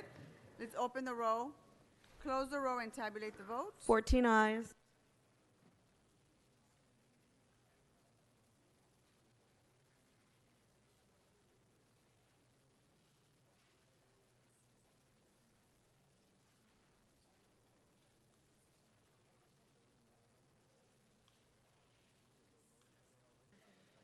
Madam Clerk, let's also move on to item number 6. There's been an amending motion that's been circulated. Is that correct? That is correct. Motion 6A has been posted and circulated for council's consideration. Okay, let's go ahead and open the roll. Mr. Krikorian, would you like to speak on this item? Thank you, Madam President. Just briefly so that members are aware, last night the Los Angeles Unified School District Board of Education voted to adopt a goal of achieving 100% renewable energy by 2030. LAUSD is the largest electricity customer that the DWP has, and they're uniquely situated to take advantage of the feed-in tariff as an opportunity to fund rooftop in-basin generation of photovoltaic energy. They're a peak user, so they're probably the best customer that we could have for photovoltaic. So this is an enormous step forward that the school district has taken, and I believe that it's very important that we continue to shape the feed-in tariff program in the way that isn't just randomly handed out, but is focused on what will achieve the most effective policy objectives that we have for the FIT, which is encouraging in-basin generation, especially by public agencies like the schools, like the Department of Recreation and Parks, and like others that where that expenditure of money is not only generating electricity, but it's producing a public good as well. So I'd ask for your aye vote on this matter with the amendment. Thank you, Mr. Krikorian. Let's go ahead and vote on that item. As amended, let's open the roll, close the row, and tabulate the votes. 14 ayes. That item passes.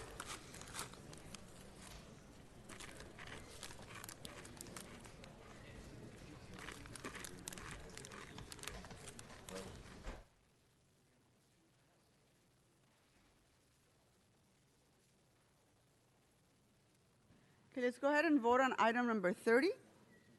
Let's go ahead and open the roll, close the row, and tabulate the vote. 14 ayes. Okay, let's move on to item 39. Madam Clerk, you have something to read into the record? Yes, Madam President. On item 39, the Department of Building and Safety recommends that items 39A through D, that the liens be confirmed, that 39E be received and filed as the property is determined to be owner-occupied, that G be confirmed, that H be received and filed as the fees have been paid in full, and that I, J, and K be confirmed. Objection? Let's go ahead and open the roll, close the row, and tabulate the vote. 14 ayes.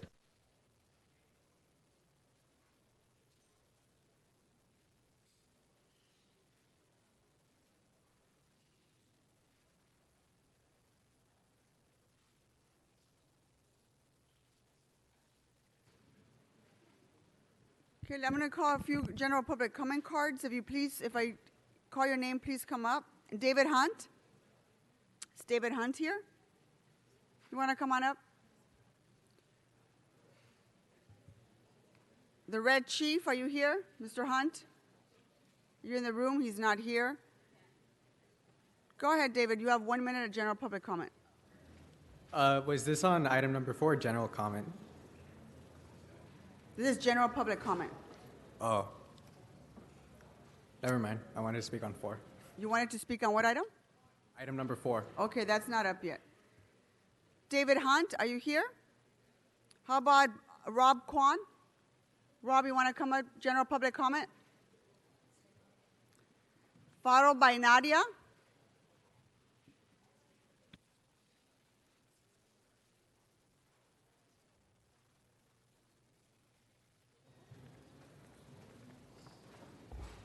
General public comment, Rob. Oh, I'll hold off my comment till item 4. Nadia, you want to come on up? General public comment. Liliana Huerta. Laura Castro and Jesus Jimenez.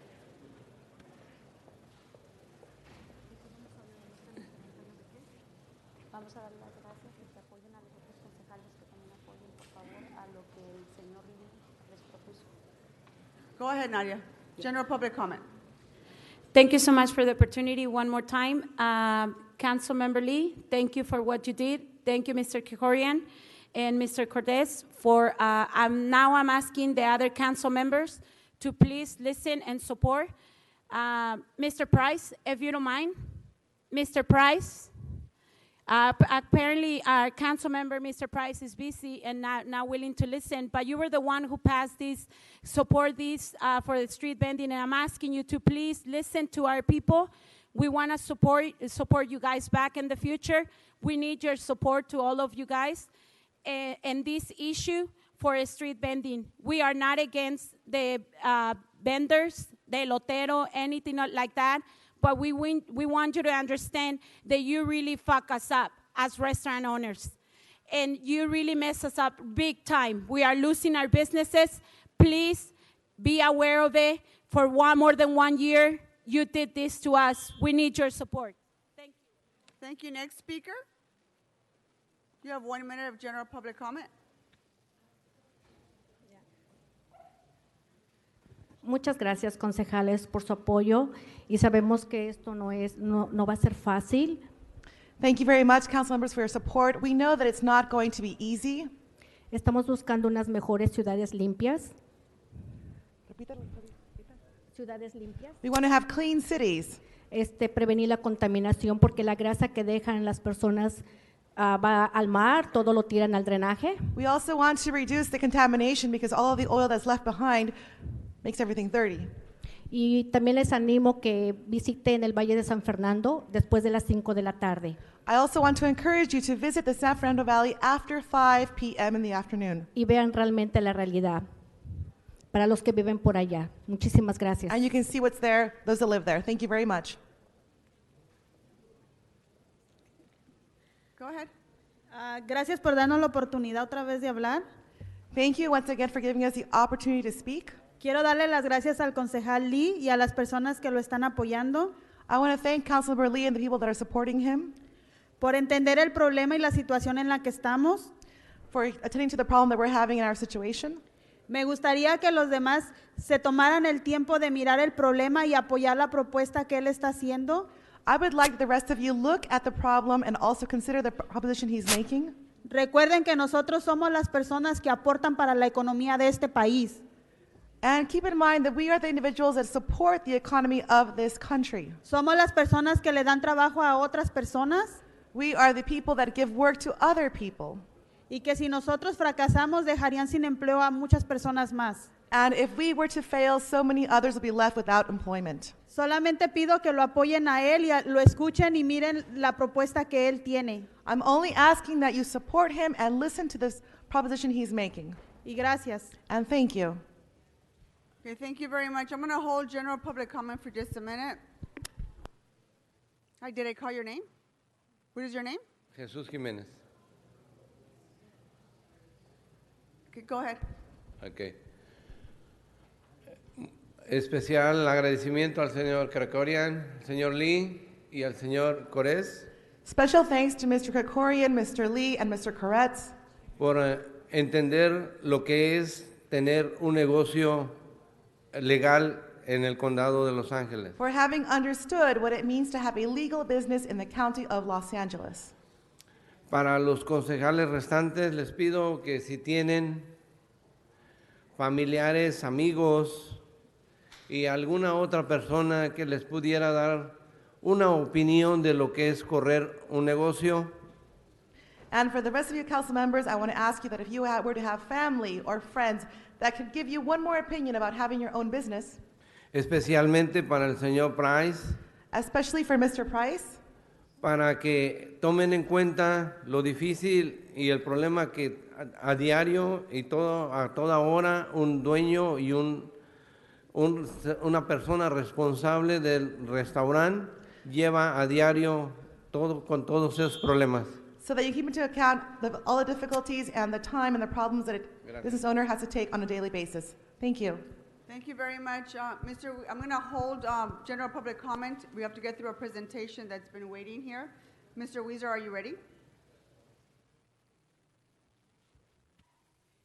Tonya, can I have you take that back for me?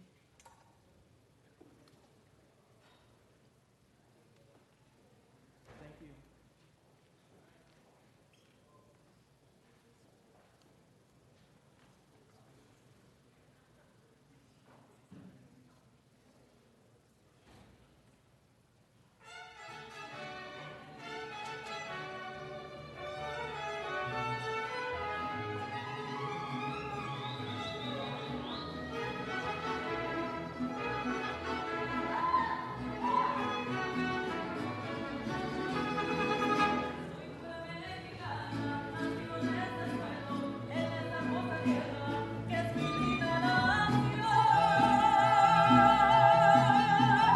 Mi México querido, qué linda es mi bandera. Si alguna la mancilla le parto el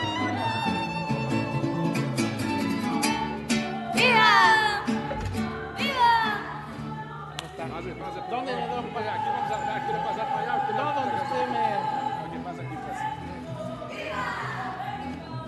Felicidades. Muchas gracias. Sí. ¿Y aquí qué digo? Lo que usted quiera.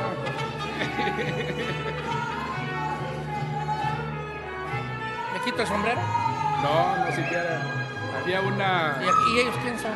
Ellos son los concejales, todos son los 15 concejales. La presidenta, la primera latina que electa al concilio latina ayer, está ahí arriba. Y, Entonces, ¿cómo me dirijo a ellos? ¿Cómo? Concejales.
Mr. Weezer, the floor is yours. Thank you very much. Another round of applause to Mariachi Divas. Thank you so much.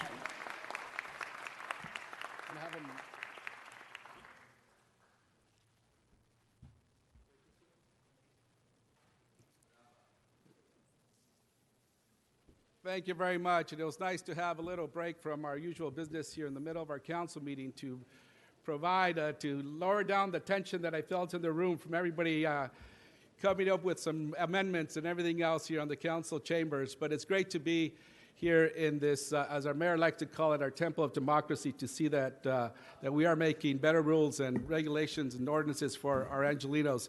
And that's why we're here today as well with a very special presentation. We have with us today someone who reaches more 18 to 12-year-olds in the city of Los Angeles than perhaps any other medium in the city of Los Angeles.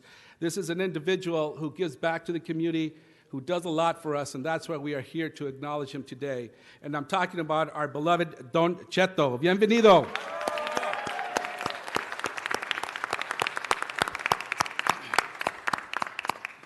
Don Cheto is a Mexican-American entertainer based in Los Angeles whose morning radio show, television variety show, and musical recordings have made him one of our most beloved Latino personalities. Every day, Don Cheto brings his life experience in both Mexico and the United States to millions of fans.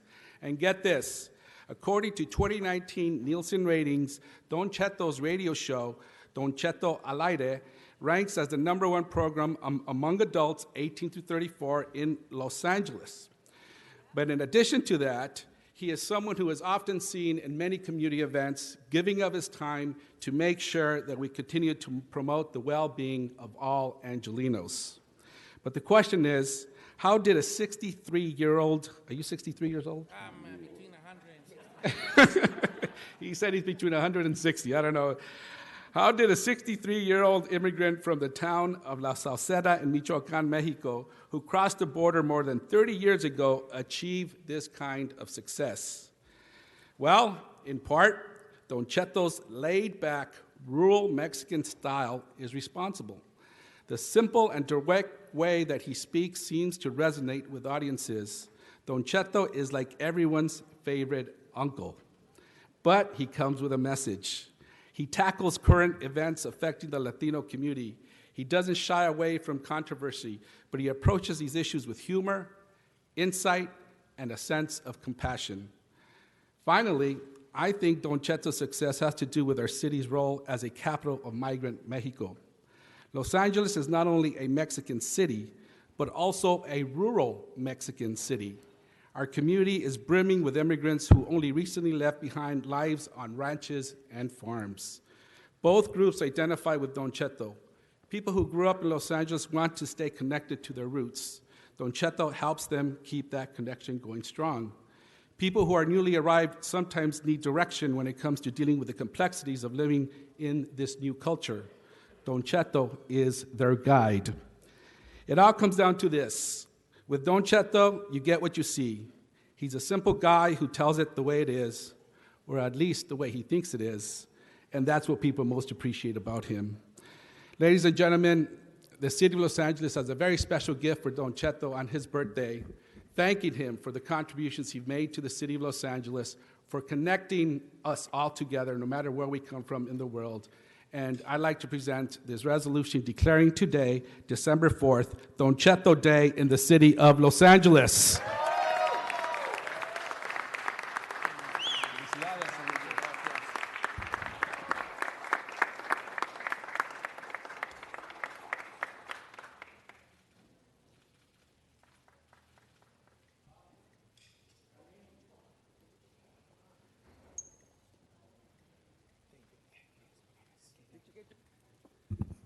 Don Cheto has a few words for us.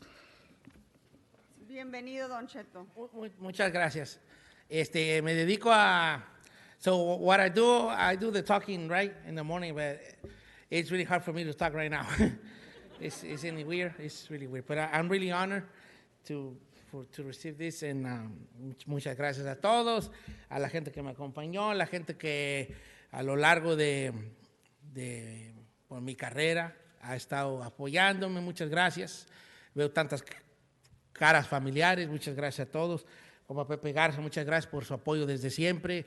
Gracias a personas como usted que vieron en mí algo que ni yo sabía que tenía. Estoy esta mañana aquí. I'm an immigrant from Mexico. Really? Can you see? Can you tell?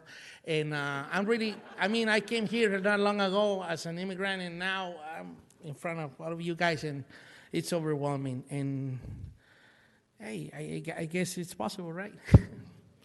Thank you. Thank you for that.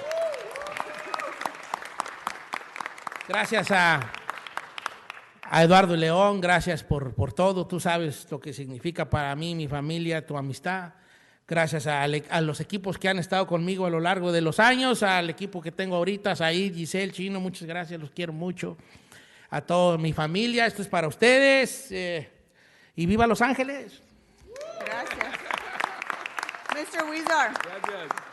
Mr. Weezer, we have Mr. Harris Dawson on the queue. Sure. Thank you so much, Madam Chair. Sir, I want to confess that I've never been able to listen to the radio show, but I want to rise today and thank Mr. Weezer for bringing you, and I want to represent all sneakerheads in the city of Los Angeles. You have the best sneaker game in all radio. Today I see you have on the Travis Scotts that no one else can get, so I just wanted to pay my respects to you from that regard. Mr. Harris Dawson is our in-house DJ. Huh? Our in-house DJ and Yes. speaker expert. So thank you very much. Back to you, Mr. Weezer. Today, some of the individuals that make Don Cheto's show possible. We have with us Peter Malcolm, the CEO of Lieberman Media. Welcome.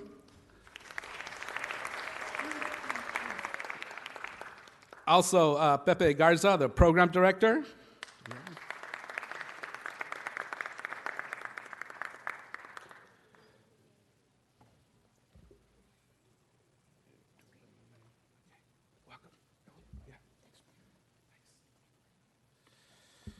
Giselle Bravo, the cast member.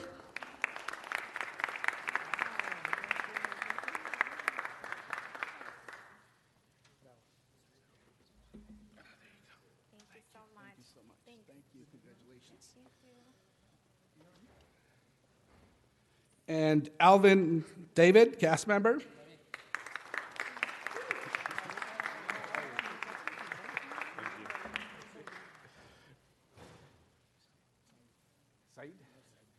Said Garcia Solis, another cast member.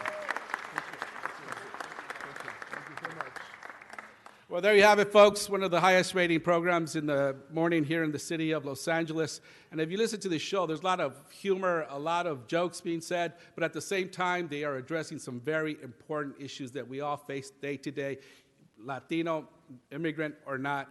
They talk about those issues, and they impact how we think about the city, and they do it in a very positive way, and that's what is great about this. If you listen more to Don Cheto, you see his positive attitude, his dreaming view toward the future is what's representative of this great city. So he is a great example of what it means to be an Angelino, whether he speaks broken English or he speaks Spanish, whatever it may be. He is a great, or Spanglish, he is a great representative for this great city. Muchísimas gracias, Don Cheto. Tú eres como mi tío. Agradezco mucho todo lo que haces por nosotros.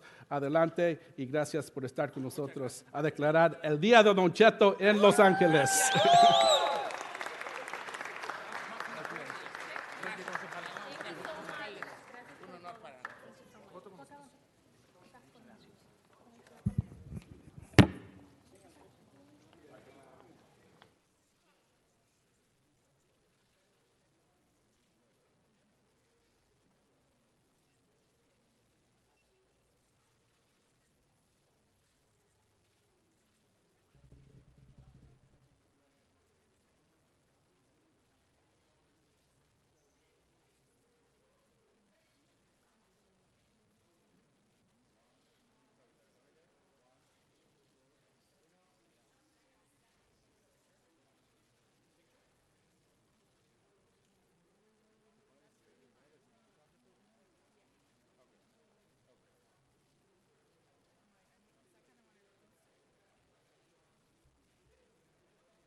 All right, thank you very much, Mr. Weezer. Felicidades, Don Cheto. Let's resume back to our council meeting. If you can please, if you're exiting our council chambers, please do it as quietly as possible so we can resume our council meeting.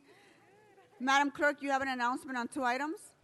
Yes, Madam President, there are requests to send item 5 and item 30 forthwith today. Without objection, that will be the order. Let's go back to general public comment.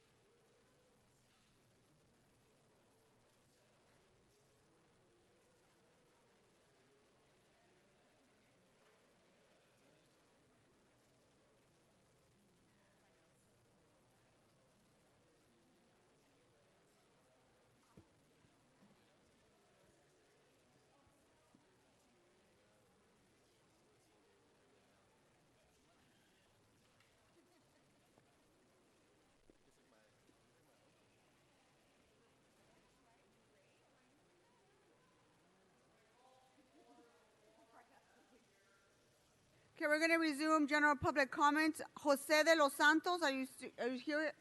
Still here, Jose? Maria Torres, if I mention your name, please come up. Maria Torres, Jesse Vasquez, Jose Trejo, Rafael Guerrero, Alicia Mendoza, Marte Rigos, and Vivian. Okay, Vivian is here. Jose Margo, nobody here with that name. Benjamin Castillo, Antonia Ramirez. Go ahead, Señor Jose. Go ahead. Okay, thank you. I would say thank you for what you guys doing. And I just want to let her know this something you can do and right away, you know, because they affected really the business. And it's really, really bad and on the street. And, you know, this probably in the, like, we can say, you know, 1 mile of a business, one each other in the Glenox Boulevard, you know.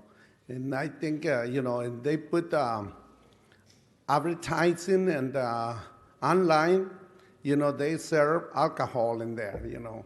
You guys got to do something, you know, because, and I would say thank you. Thank you very much. Vivian, you want to come on up? Let me keep calling a couple of names before you start. No. José Mi nombre es Trejo. José Trejo. Un momentito, señor, Okay. un momentito. Continúa, disculpe. Mi nombre es José Trejo. Quería dar las gracias a los concejales que están de parte de nosotros. Los demás tendrán su razón, pero quiero exponer un caso que a mí me consta. Good morning, my name is Jose Trejo. I want to thank all of the council members that are in favor, and those of you that are not, you must have your reasons. I want to go ahead and share one particular case that I'm aware of. Los restaurantes que están en las calles no tienen higiene de nada. The restaurants that are on the streets, they don't have hygiene of any kind. Yo vi en una ocasión que uno que estaba despachando la comida en un intermedio. Yo vi a uno que estaba sirviendo la comida, en un intermedio se fue a orinar al lado de un carro y regresó a servir la comida. I saw when one individual was taking out food, he left to go urinate.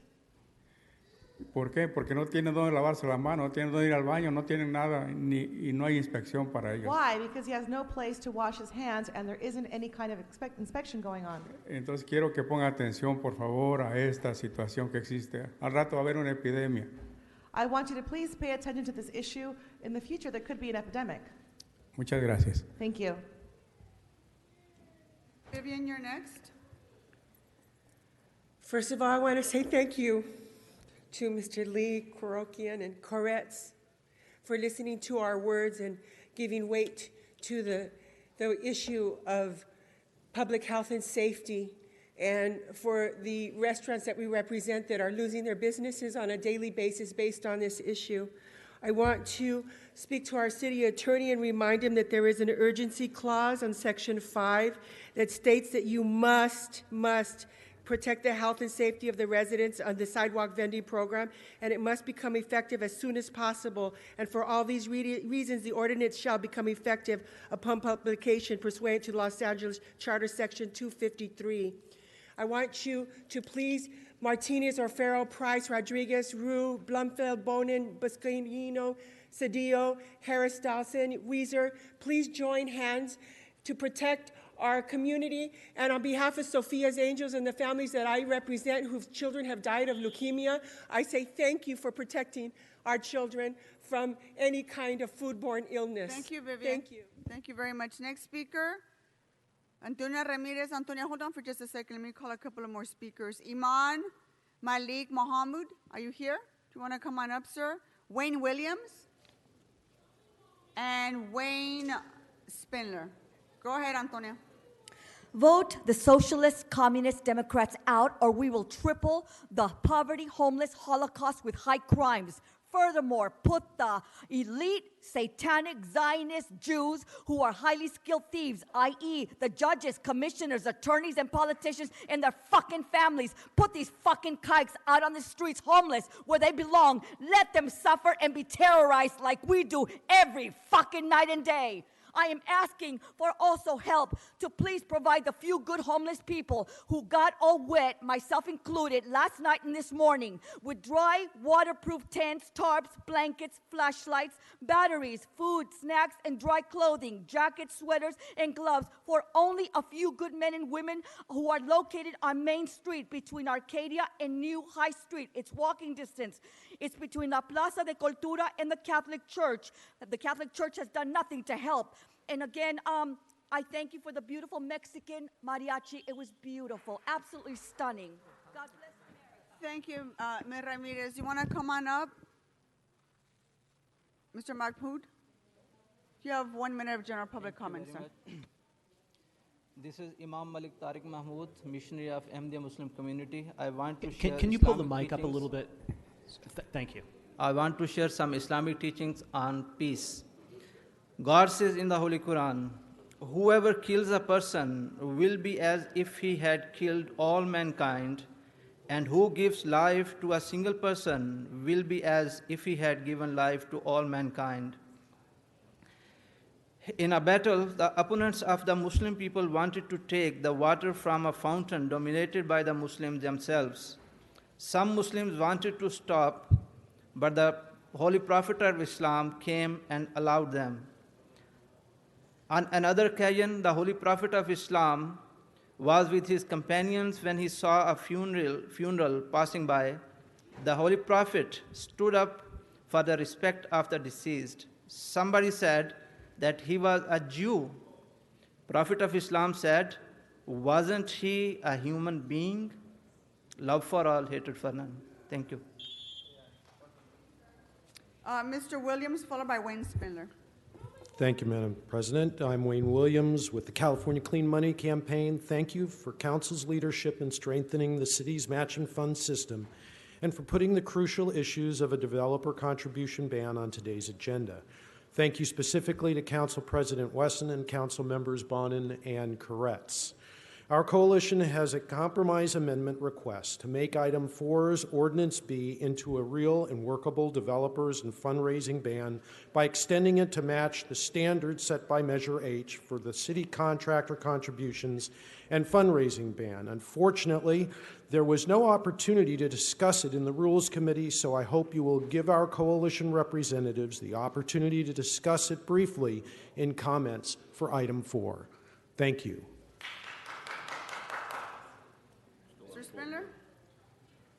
Yes, a little housekeeping today with the new Nuri administration. Jose Huizar needs to be put back on committees starting January 1st. I've researched the file. No criminal charges have been filed. There have only been 2 arrests. No arrests have been made. Subpoenas have been issued. Now, why does Herb Wesson not let this man represent his community on committees? Because he's a racist fucking little fucking chimpanzee nigger fuck. That's why. Herb Wesson hates niggers. Herb Wesson hates Latinos. Herb Wesson hates mothers. Herb Wesson hates Koreans. And John Lee understands that. And last night he gave me this sign. Herb Wesson, not on this site.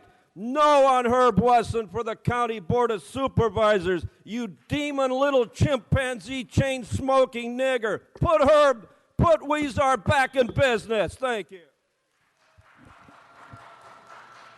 All right, that concludes general public comments. So let's go ahead and close general public comments. Let's go ahead and take up item number 4. Mr. Wu, would you like to speak on this item? Thank you, Madam President. Sorry, Today, Mr. Root, people at the back, would you please be quiet? Ms. Antonia Ramirez, I need you to please be quiet and not disrupt this council chambers. Thank you very much. Mr. Wu, go ahead, you have the floor. Thank you, Madam President. Today is a very bittersweet day. It is sweet because today is the culmination of my 5th attempt in 4.5 years to pass what is, in my mind, the most important reform our city deserves.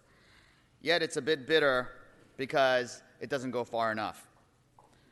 This law before us today, by all means, is not perfect.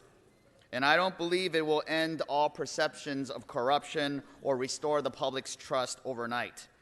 But doing nothing today is not an option.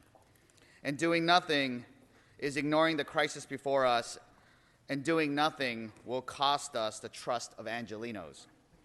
And it is the public's trust that is the foundation of everything that we do. Trust is the foundation of every democratic government in the world. Trust provides legitimacy.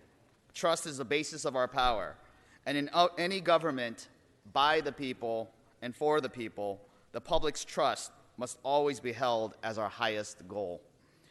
Restoring trust in City Hall has been my #1 priority since the day I entered office. And today is a significant milestone. And this is why I ran for office. This is what I campaigned on, and this is who I am. Today, we lay the groundwork to change the public's perception of City Hall. Today, we commit ourselves to comprehensive reform. Today, we passed a law that bans contributions from developers that have a project before us. And this is not the last step, but the first. We must make it clear to the public that we value their trust, and that today is not the end of a discussion, but the beginning. Let us not forget that in a democracy, power belongs to the people, and that they are trusting us to make the right decision. And thus, we must build a government worthy of their trust. And colleagues, thank you for taking this vote up today. And in addition to the aye vote that I asked for, I'd like to introduce an amending motion to move up the implementation date to the 2022 primary election, and a second amendment to present and adopt Ordinance C, banning restricted sources from making behesta payments. And I ask my colleagues for a second on both of these amendments. We should take care of every single loophole and commit to a transparent government and pass a reform that is enforceable and legally defensible. Thank you, Madam President. Thank you, Mr. Wu. Is there a second? Seeing none.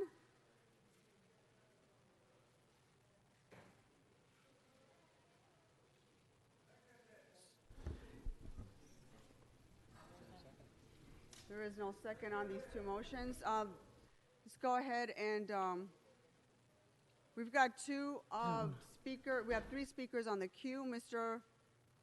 Koretz. Thank you, Madam Chair. I appreciate Mr. Ru's efforts in this arena, and I think it's something that the city needs to pass.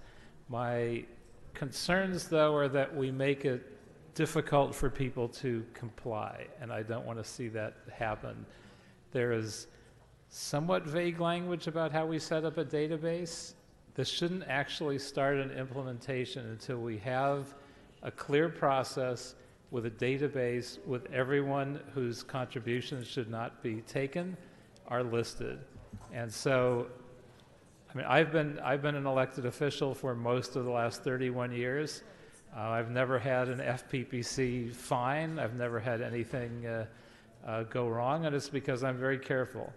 But I think this will be difficult. So we need to be sure before we actually implement it that we have created such a database, that we fund the staff that's needed to create it, that we do the proper analysis, and we have a list. So people aren't accidentally violating what we intend them not to violate. So I would encourage that we do that carefully. We provide enough time to get there. We provide the funding, we provide the analysis, and then at the end of the day, I think this is an important step for transparency and an important step for the city to not have the appearances in any way of impropriety. So I appreciate Mr. Roos taking this step forward and leading on this item. But we have to be sure not only that we set this up, but we provide the funding for staff so that we can reach this timeline and have everything done right. If we're going to do it, we absolutely need to do it right.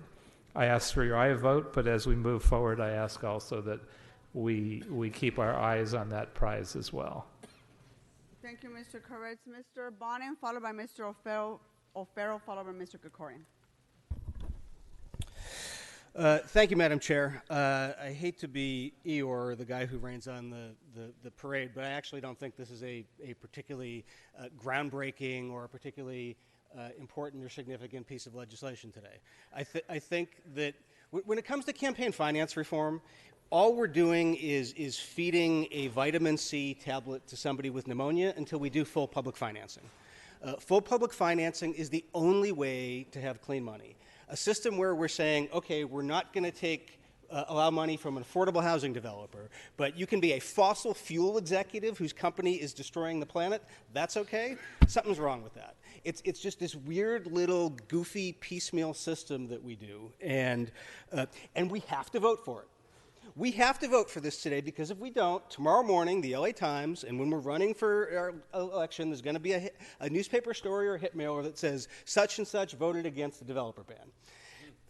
We will vote for this today, but it is at best hollow, because it is not consistent with Measure H.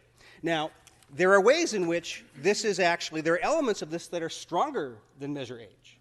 There is the definition of principles in this is stronger than in Measure H, and some of the exceptions to the rules are tighter here and are broader in Measure H. So my feeling is we need to, as long as we're doing this piecemeal thing, and to the advocates, I think we need to get over this piecemeal crap and go for full public financing, because we're losing momentum on the real deal by doing the piecemeal stuff. But I think the next piecemeal thing we have to do, if we're going to keep it up, is to synchronize H and this, so that the strongest elements of this are in the enabling ordinance of H, and the strongest elements of H are in this. That has to happen with the database.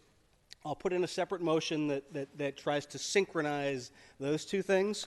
In the meantime, we'll let this go forward today. But I mean, if you really believe in clean money, it's at best a Pyrrhic victory. And I just want to say, I know this is sort of breaking the rule of collegiality, but I got to say, Mr. Rue, it's a little disingenuous for you to propose rules for the election for half of this council when it doesn't apply to your election. And that's not cool. If we're going to be doing this, we should make it apply to ourselves, and that should be every election and not just half the body. Mr. O'Farrell, followed by Mr. Krikorian. Thank you, Madam President. I just want to say I agree this is not groundbreaking by any measure. And in one way that it doesn't go far enough, it doesn't take effect immediately, beginning with candidates running right now for the 2020 race. The fact that Mr. Rue talked about moving it up to March 2022, how about moving it up to December 4th, 2019?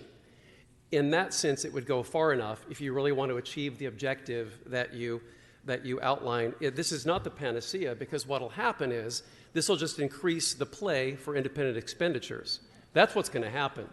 When I ran for re-election in 2017, we combed through my donations and made sure that if we received a check for any project that was pending, we returned the check and we let it be known that we would not accept campaign donations from any developer with a pending project.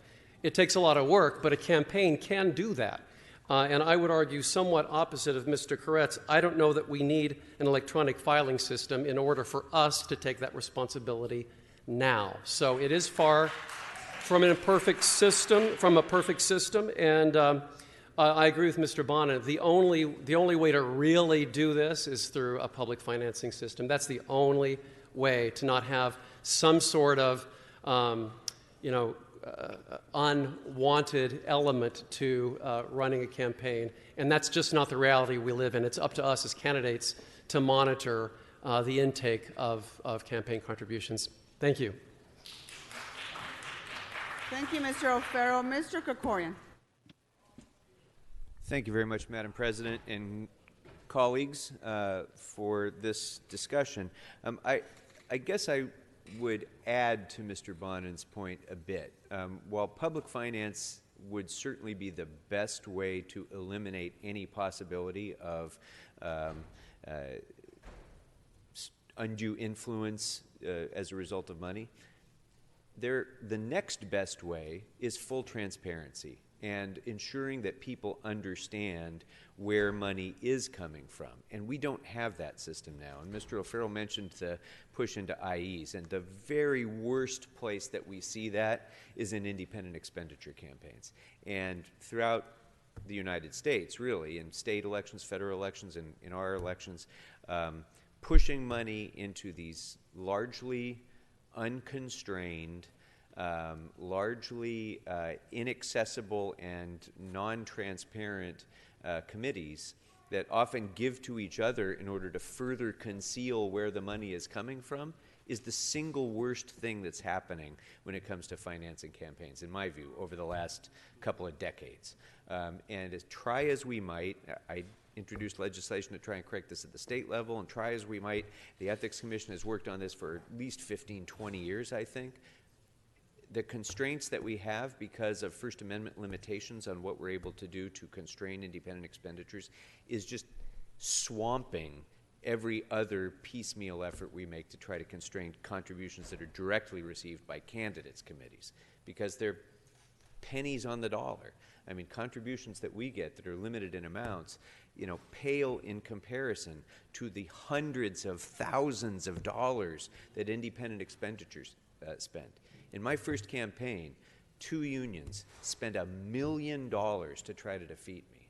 $1 million. Now, if those had been, some other kind of committee other than a labor union, no one would have any idea where that money was coming from. So I think until we get our hands around this, we're going to be spinning our wheels and trying to really constrain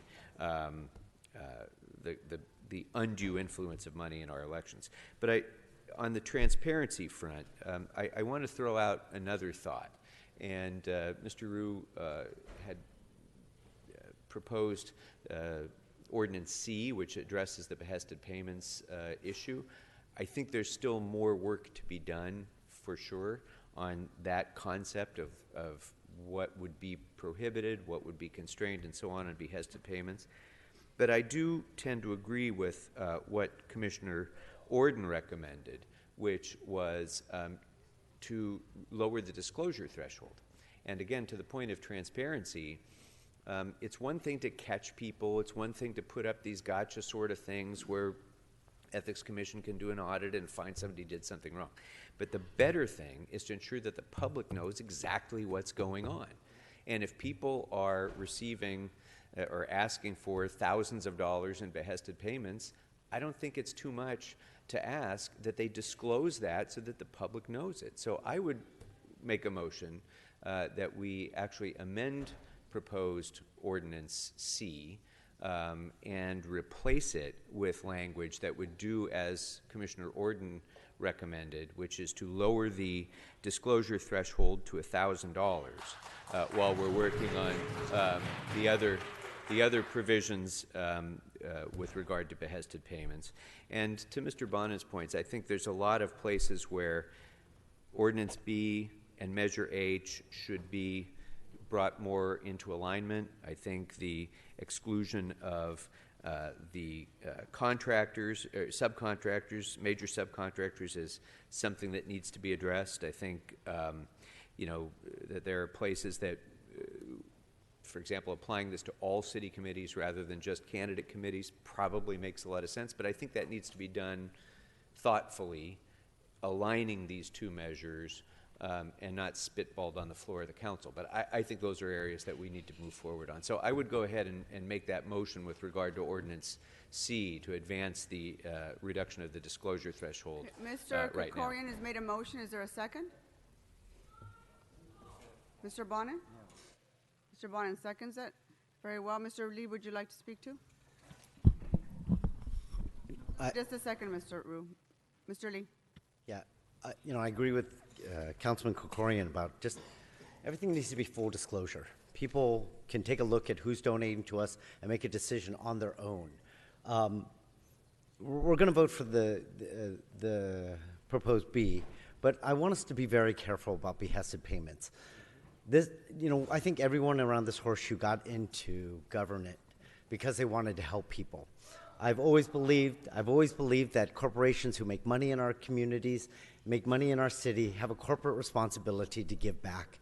And obviously, as leaders in our own communities, we know the different organizations that do the most good. And so when corporations come to you and say, hey, we want to give back to this community, what are the ones that you work with? I urge this council not to take that, be careful not to take that away from us.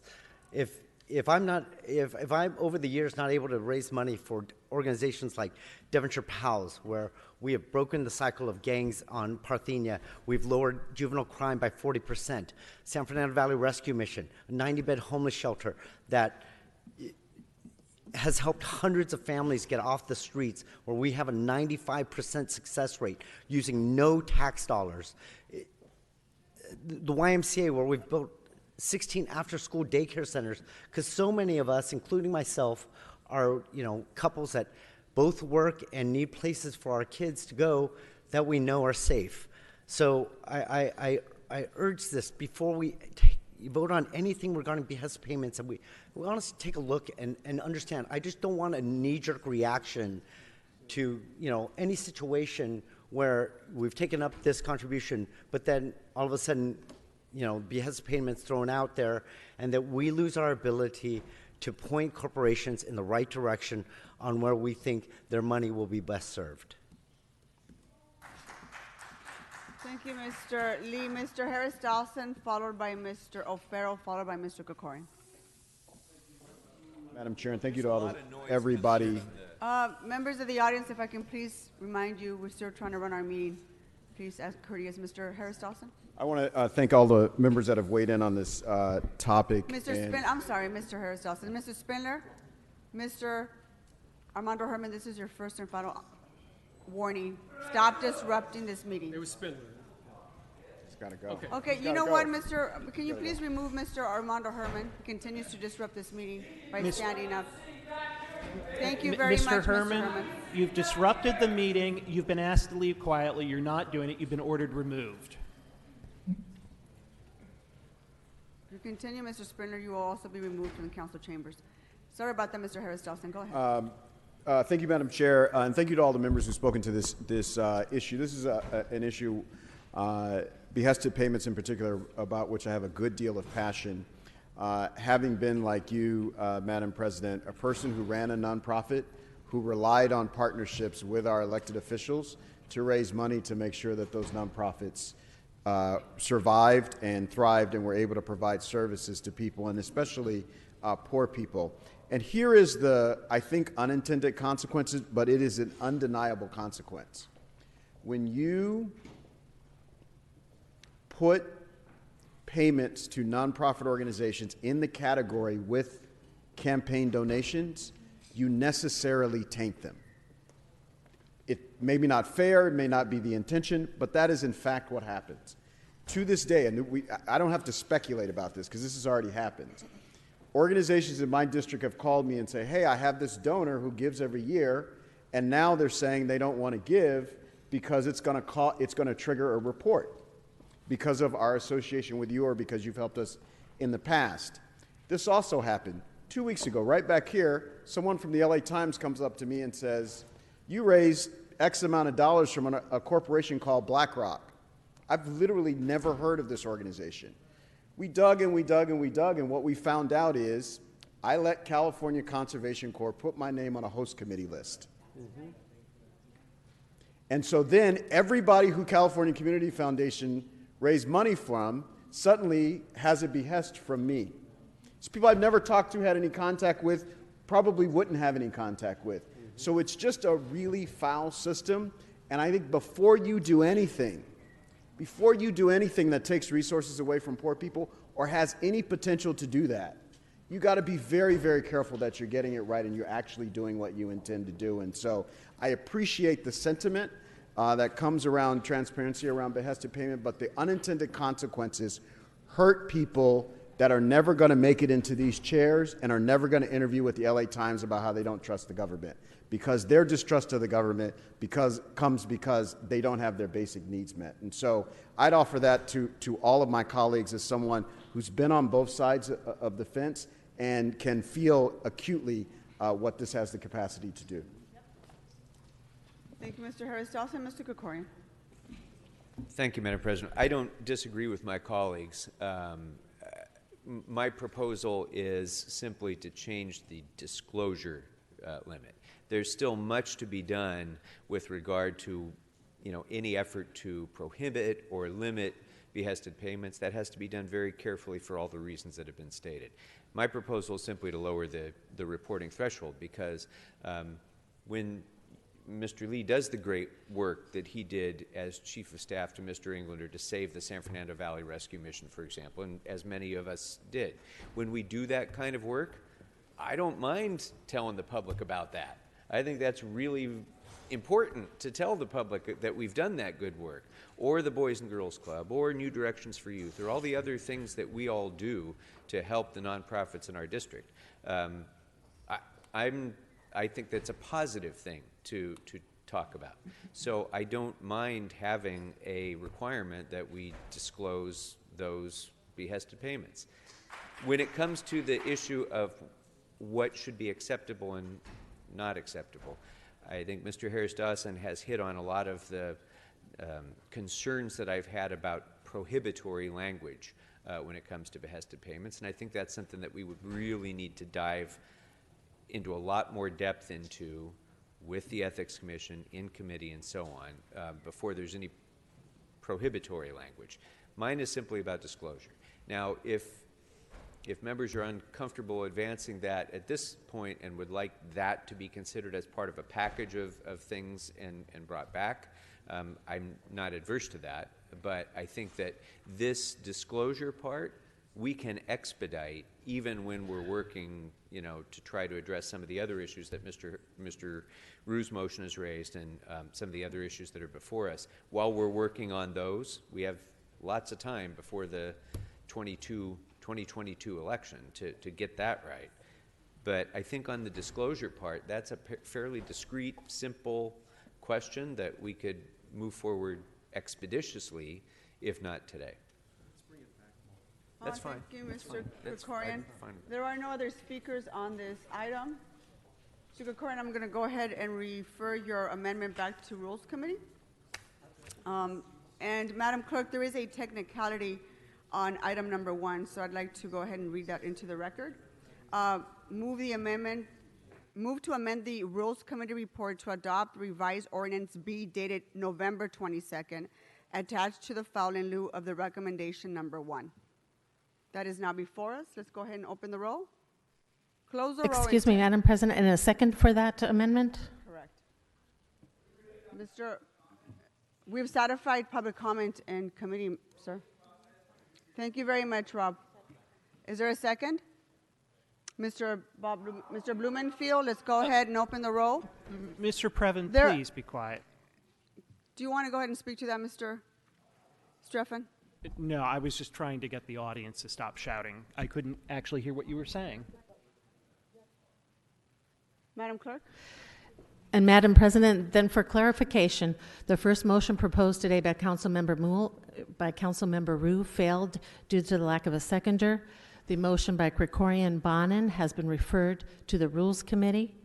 And the matter before Council is the Rules, Elections, and Intergovernmental Relations Committee report as amended by the motion Martinez-Blumenfield. Thank you, Mr. Bonin. Yeah, just a point of order, and apologize for being the fly in the ointment here, but there were a couple people who came up for general public comment who wanted to speak on number 4, and they were told not now, and I think they were left with the impression if they didn't speak on general public comment. I don't think I said not now. They chose not to speak in general public comment. But no one was told not to speak. Okay. Right, but you had your general public comment opportunity and you didn't want to take it. All right, I understand that. Thank you, Rob. Thanks. Go ahead and open the roll on this item. So go ahead and open the roll, close the roll, and tabulate the votes. 13 ayes. Thank you. Okay, Madam Clerk, what's now before us? And for the record, that matter is adopted as amended. Okay, Mr. Consider item 4, no, I mean item 39G. Say that again, sir. I can hear you. Some of you got that, right? No, not item 4. 39G. From the Go ahead. continuation agenda and continue for 120 days. It's a lien that we want to work out with the Okay, we're going to have to reconsider this item. 39G. We have to open up this item for reconsideration, so let's Okay. go ahead and do that. Let's Right. open the roll, close the roll, and tabulate the votes. 13 ayes. Okay, what do you wish to do on this item, sir? Continue for 120 days so that we could work with the person to work something out. Very well. And Without that would be objection, that would be the till order. April 1st, 2020. And without objection, that'll be the order. Thank you, Mr. Weezer. What's before us? Madam Council Clerk? has motions for posting and referral.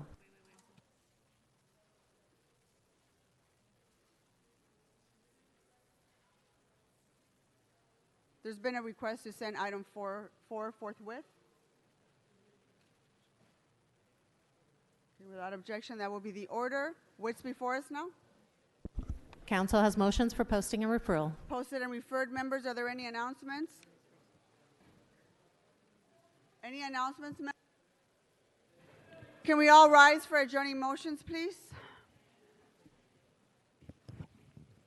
Members, are there any adjourning motions to my right?